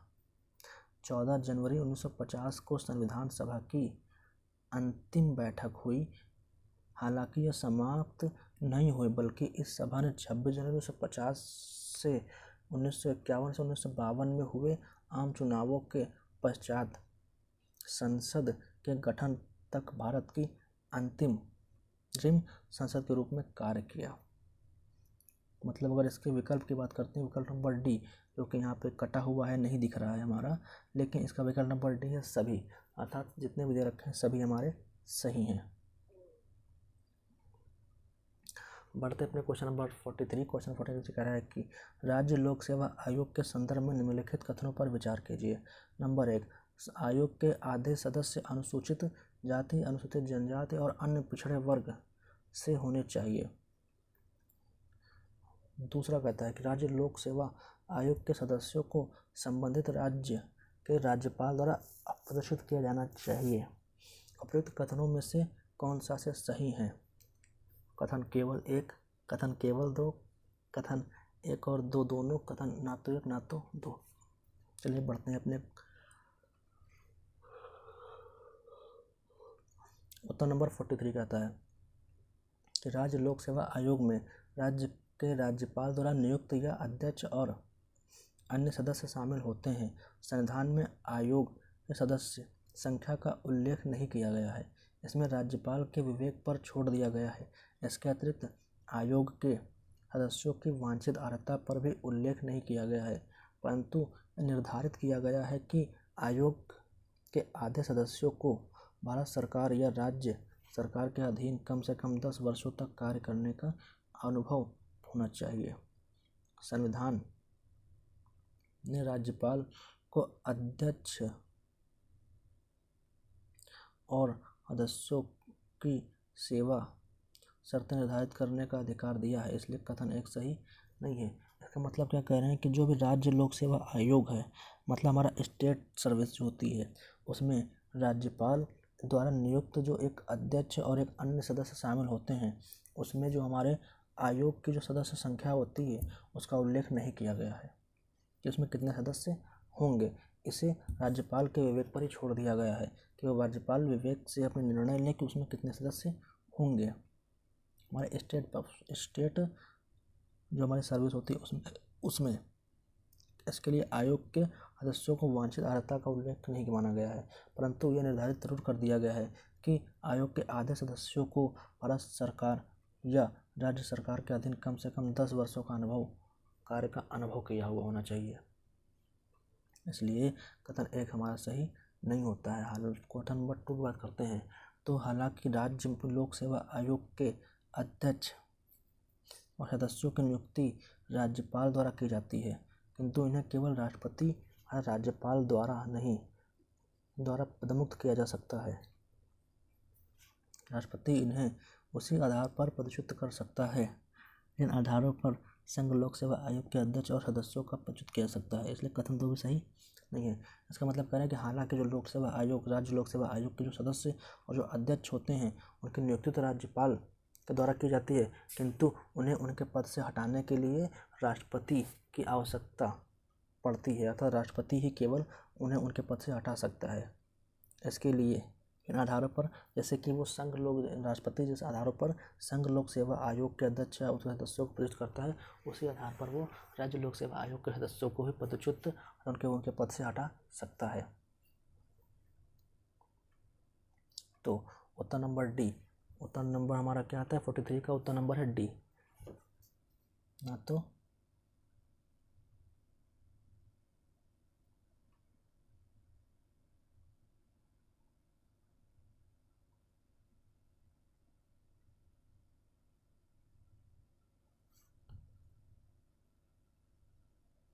तो एक ना तो दो। सॉरी माई यूपीएससी एस्पिरेंट, थोड़ा सा मिस्टेक टच हो जाने के कारण थोड़ा सा मिस्टेक हो गया है।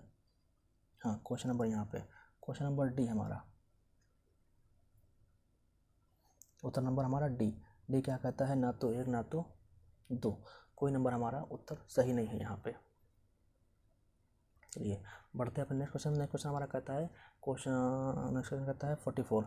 क्या बोल रहा है कि निम्नलिखित में से कौन सा शासी निकाय अपनी वार्षिक रिपोर्ट राष्ट्रपति को प्रस्तुत करता है या करते हैं। नंबर 1 केंद्रीय सूचना आयोग, नंबर 2 राष्ट्रीय मानवाधिकार आयोग, नंबर 3 केंद्रीय सतर्कता आयोग, नंबर 4 तो है नहीं यहाँ पे। वैसे बोल रहा है कि नीचे दिए गए कोड का प्रयोग कर सही उत्तर सुनिए। ऑप्शन नंबर ए हमारा जो कहता है वो केवल 3, ऑप्शन नंबर बी हमारा केवल 1 और 2, ऑप्शन नंबर सी हमारा एक केवल 1 और 3, ऑप्शन नंबर डी हमारा केवल 1। चलिए बढ़ते हैं हम आगे अपने क्वेश्चन की तरफ। रिपोर्ट उत्तर क्या कहता है हमारा, इसका उत्तर कहता है कि केंद्रीय सूचना आयोग CIC अपनी वार्षिक रिपोर्ट केंद्र सरकार को सौंप देता है, जिसके द्वारा इसे संसद के दोनों सदनों के समक्ष प्रस्तुत किया जाता है। राष्ट्रीय मानवाधिकार आयोग NHRC द्वारा अपनी वार्षिक या विशेष रिपोर्ट केंद्र सरकार और संबंधित राज्य सरकार को प्रस्तुत की जाती है। इन रिपोर्ट को संबंधित विधायिका के समक्ष प्रस्तुत की जाती है। इन रिपोर्ट के साथ ही वे विवरण भी शामिल होते हैं जिनमें आयोग की अनुशंसाओं पर की गई कार्रवाई तथा ऐसी किसी अनुशंसा को न मानने के कारणों का उल्लेख होता है। दिए गए निकायों में केवल CBC द्वारा अपनी वार्षिक रिपोर्ट राष्ट्रपति को प्रस्तुत की जाती है, इसलिए केवल विकल्प 3 सही है बस, और कोई नहीं सही है। मतलब विकल्प नंबर ए, उत्तर नंबर क्या है, उत्तर नंबर है इसका ए, केवल उत्तर नंबर ए सही है। मतलब विकल्प नंबर 3, मतलब केंद्रीय सतर्कता आयोग ही क्या करता है, केवल अपनी वार्षिक रिपोर्ट प्रस्तुत करता है। आइए अपने नेक्स्ट क्वेश्चन की तरफ। ये हमारा क्वेश्चन नंबर 45 जो कि हमारा आज के लेक्चर का आखिरी क्वेश्चन है। इस आखिरी क्वेश्चन को बड़ा अच्छे से समझते हैं, उसके बाद यूपीएससी के जो प्रीलिम टेस्ट है वो सैडनेस सेप्पी वो सोशल वर्क के द्वारा जो प्रोवाइड करा गई है, उसके लिए आप सबको धन्यवाद बोलते हैं। आप सबको बहुत अच्छे से इसको प्रिपेयर करिए, समझिए, और जो भी हमारी तरफ से हेल्प बन सक रही है उसको लीजिए, और अपने की जो भी रिक्वायरमेंट है वो हमें बताइए। चलिए पहले एक क्वेश्चन कर लेते हैं, उसके बाद आगे हम डिस्कस करते हैं कि हमें क्या करना है। चलिए देखते हैं क्वेश्चन नंबर 45। क्वेश्चन नंबर 45 कहता है कि निम्नलिखित घटनाओं पर विचार कीजिए। निम्नलिखित घटनाओं पर विचार की घटनाएं कौन कौन सी हैं हमारी। नंबर 1, घटना नंबर 1 क्या कहता है कि आंध्र प्रदेश का मद्रास से पृथक होना। घटना नंबर 2, हरियाणा और पंजाब का पृथक होना। घटना नंबर 3, गुजरात का गठन। घटना नंबर 4, सिक्किम को भारतीय संघ में शामिल करना। उपरोक्त घटनाओं सहित कालानुक्रम निम्नलिखित में से कौन सा सही है। ए 1 2 3 4, बी 2 1 3 4, सी 1 3 2 4, डी 1 2 4 3। चलिए इसका उत्तर देखते हैं। इसका उत्तर क्या कहता है कि लंबे समय से चल रहे जन आंदोलन तथा कांग्रेस के सदस्य पोट्टी श्रीरामुलु की 56 दिनों की भूख हड़ताल और परिणाम स्वरूप हुए उनके निधन के कारण भारत सरकार को अक्टूबर 1953 में मद्रास राज्य से तेलुगु भाषी क्षेत्र को पृथक करके आंध्र प्रदेश के रूप में भाषा या आधार पर प्रथम राज्य के गठन हेतु बाध्य होना पड़ा। पॉइंट नंबर 2, 1966 में भारतीय संघ में 17वें राज्य के रूप में हरियाणा और केंद्र शासित प्रदेश चंडीगढ़ के गठन के लिए पंजाब राज्य का विभाजन किया गया था। मतलब अब यहाँ पे जो घटनाएं हो रही हैं उन घटनाओं को अच्छे से जोड़ते हैं, समझते हैं। पहला घटना क्या कह रहा है, पॉइंट जो है वो कह रहा है कि लंबे समय से हो रहा जन आंदोलन थे, के जो सदस्य थे, जैसे कांग्रेस के एक सदस्य थे पोट्टी श्रीरामुलु की 56 दिनों की भूख हड़ताल, उन्होंने आंध्र प्रदेश के कारण, आंध्र प्रदेश जो भाषा के रूप में एक नए राज्य, सबसे पहला नया राज्य बना था भाषाई रूप के लिए, तो उसका जो बनने का जो श्रेय होता है वो पोट्टी श्रीरामुलु को ही जाता है। इन्होंने भाषाई रूप से आंध्र प्रदेश को अलग राज्य घोषित करने के लिए एक हड़ताल की थी, जो कि भूख हड़ताल की थी, जो कि 56 दिनों तक चली। और उस 56 दिनों की भूख हड़ताल के बाद इनका देहांत हो जाता है, ये इनका स्वर्गवास हो जाता है।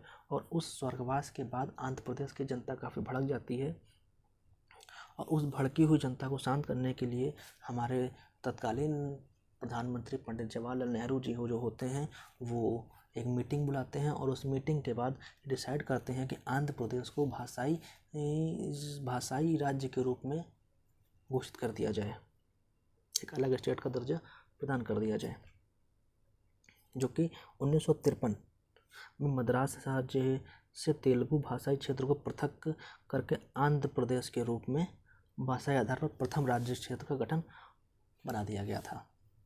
ठीक है, अब पॉइंट करें 1966 में भारतीय संघ के 17वें राज्य के रूप में हरियाणा और केंद्र शासित प्रदेश को चंडीगढ़ के गठन के लिए पंजाब राज्य का विभाजन किया गया था। इसका मतलब ये बोल रहे हैं कि 1966 में जब 17वां राज्य के रूप में हरियाणा, जब हमारा केंद्र शासित प्रदेश के रूप में चंडीगढ़ के रूप में जब वो गठित किया गया था, चंडीगढ़ हमारा जो कि केंद्र शासित प्रदेश है रूप में, जब 17वें राज्य के रूप में उसका गठन किया गया था हरियाणा का, तो उसके लिए पंजाब राज्य का विभाजन किया गया था।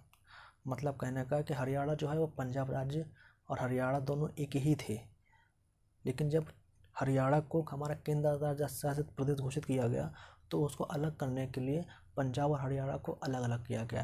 जैसे कि वर्तमान में आपने देखा ही होगा तेलंगाना को आंध्र प्रदेश से अलग कर दिया गया था, जबकि तेलंगाना आंध्र प्रदेश का ही भाग था।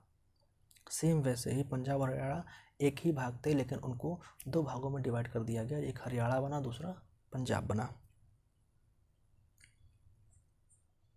नेक्स्ट पॉइंट बात करते हैं। नेक्स्ट पॉइंट हमारा क्या कहता है कि 1947 तक सिक्किम चोंग्याल वंश द्वारा शासित एक भारतीय रियासत थी। 1947 में ब्रिटिश शासन के समाप्त होने के पर सिक्किम को भारतीय द्वारा संरक्षित राज्य अर्थात का दर्जा प्रदान किया गया था। भारत सरकार ने इसके रक्षा, विदेशी मापने और संचार संबंधी मामलों का उत्तरदायित्व ग्रहण कर लिया था। 1947 में सिक्किम द्वारा भारत में विलय की इच्छा व्यक्त की गई थी। अर्थात क्या हो रहा है कि जब 1947 में सिक्किम में चोलांग वंश द्वारा जो शासित कर रहे थे राजा, उस समय के जो रियासत थी वो क्या हुई, सब समाप्त हुई। तो उसके बाद 1947 में ब्रिटिश शासन के समाप्त होने पर जो सिक्किम हुआ वो भारत द्वारा संरक्षित राज्य का दर्जा प्रदान किया गया था। मतलब सिक्किम भारत में शामिल हुआ और उसको संरक्षित प्रदेश राज्य के रूप में घोषित कर दिया गया कि हमारा सिक्किम जो है उसको हमारा भारत राज्य संरक्षित करेगा, और वो भारत का ही हिस्सा बन गया है, एक हिस्सा बन गया है। तो 1947 में सिक्किम भारत द्वारा विलय की इच्छा व्यक्त की गई थी। तदनुसार 36 मतलब 36वें संविधान संशोधन अधिनियम 1975 के प्रभावी होने के बाद सिक्किम को भारतीय संघ का पूर्ण राज्य 22वां राज्य बना लिया गया था। तो इसलिए विकल्प सी सही है, अर्थात 46 का हमारा विकल्प जो 6 है वो क्या है, वो सही है। विकल्प 6 का अर्थात मतलब होता है कि हमारा विकल्प सी 1, 3, 2 और 4, इसका अगर रेशियो बनाएं, पहले 1 आएगा, फिर हमारा 3 आता है, फिर हमारा 2 आता है, फिर हमारा 4। पहले आंध्र प्रदेश, फिर हमारा गुजरात, फिर हमारा हरियाणा, उसके बाद हमारा सिक्किम। तो हमारे डियर यूपीएससी एस्पिरेंट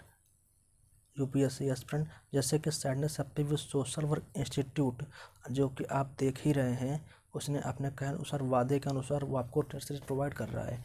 हालांकि कुछ टेक्निकल फॉल्ट्स और हेल्थ को लेकर हुए इशू के कारण sadness abuse social work institute जो है वो आपको टाइम टू टाइम प्रोवाइड कराने में थोड़ा असमर्थ रहा, लेकिन अब आपसे किए गए वादे के अनुसार ये आपको प्रोवाइड करा रहा है। और इस बात का पूरा ध्यान रखा जाएगा कि प्रॉब्लम कोई भी हो, चीज़ें कोई भी हो, लेकिन आपको जो भी टेस्ट सीरीज यूपीएससी के लिए जो प्रोवाइड कराई जा रही हैं टेस्ट सीरीज विजन आईएएस की, वो डिले ना हो किसी भी तरीके से। तो जो भी डिले हुए जिसके लिए आप सबको वेट करना पड़ा, आप सब बहुत ही ज़्यादा वेट करना पड़ा, तो sadness abuse social work institute आप सबसे हाथ जोड़कर क्षमा चाहता है, माफ़ी मांगता है आप सबसे कि आप सबने इस टेस्ट सीरीज़ के लिए बहुत ज़्यादा ही वेट किया। लेकिन जैसे कि अब आप लेकर आ गए हैं, तो आप इस टेस्ट सीरीज़ का आपने यूपीएससी मतलब प्रीलिम्स टेस्ट सीरीज़ के लिए काफ़ी से अच्छे से इसका उपयोग करिए, और इसका अच्छे से उपयोग करके आप अच्छे से इसके नोट्स बनाइए, पढ़िए। जैसे कि सैडनेस अब्बी ने अपना वादा पूरा कर रहा है, वैसे ही आपसे एक रिक्वेस्ट कर रहा है कि आप हमें कमेंट के माध्यम से ज़रूर बताएं कि जो भी सैडनेस अब्बी सोशल इंस्टीट्यूट आपको जो नोट्स वगैरह प्रोवाइड करा रहा है, क्या वो आपके लिए सफिशिएंट हैं या आपको किसी और भी चीज़ की रिक्वायरमेंट हो रही है या इसमें कुछ कमी लग रही है। और मेरी या सैडनेस अब्बी सोशल इंस्टीट्यूट के को प्रोत्साहन देने के लिए आप सभी लोग sadness abuse social work institute का जो चैनल है इसको सब्सक्राइब करें, यूट्यूब चैनल है इसको सब्सक्राइब करें, लाइक करें और ज़्यादा से ज़्यादा लोगों तक शेयर करें, क्योंकि जितना अधिक लोग इसको देखेंगे उतना अधिक हमें पता चलेगा कि हाँ आप लोगों का रिस्पांस अच्छा आ रहा है। क्योंकि हमारी डाली गई पहली वीडियो को अगर हम ध्यान से देखें तो अभी तक उस पर बहुत अच्छा रिस्पांस नहीं आया है, इसलिए कहीं ना कहीं एक हम लोग डीमोटिवेट हो जाते हैं कि उस पर कैसा वर्क हो रहा है, क्या हमारे दिए गए कंटेंट को लेकर के यूपीएससी एस्पिरेंट हैं क्या वो सेटिस्फाई नहीं हो रहे हैं। तो इसलिए आप सबसे रिक्वेस्ट है कि आप कमेंट के माध्यम से ज़रूर बताएं हमको कि आपको कैसा लग रहा है जो सैडनेस अब्यूज सोशल इंस्टीट्यूट के द्वारा दिया गया कंटेंट, और हमारे चैनल को सब्सक्राइब करें, लाइक करें और शेयर भी करें, ज़्यादा से ज़्यादा लोगों तक पहुँचाएँ इसमें, ताकि इसमें कम से कम पर डे 5000 व्यू तो आने ही चाहिए। 5000 व्यू अगर आते हैं तो हमें लगेगा कि हाँ आप सबको ज़्यादा दिया गया जो हमारा कंटेंट है वो बहुत अच्छा लग रहा है और आपके लिए और अच्छे work sadness abuse social institute करेगा। Thank you.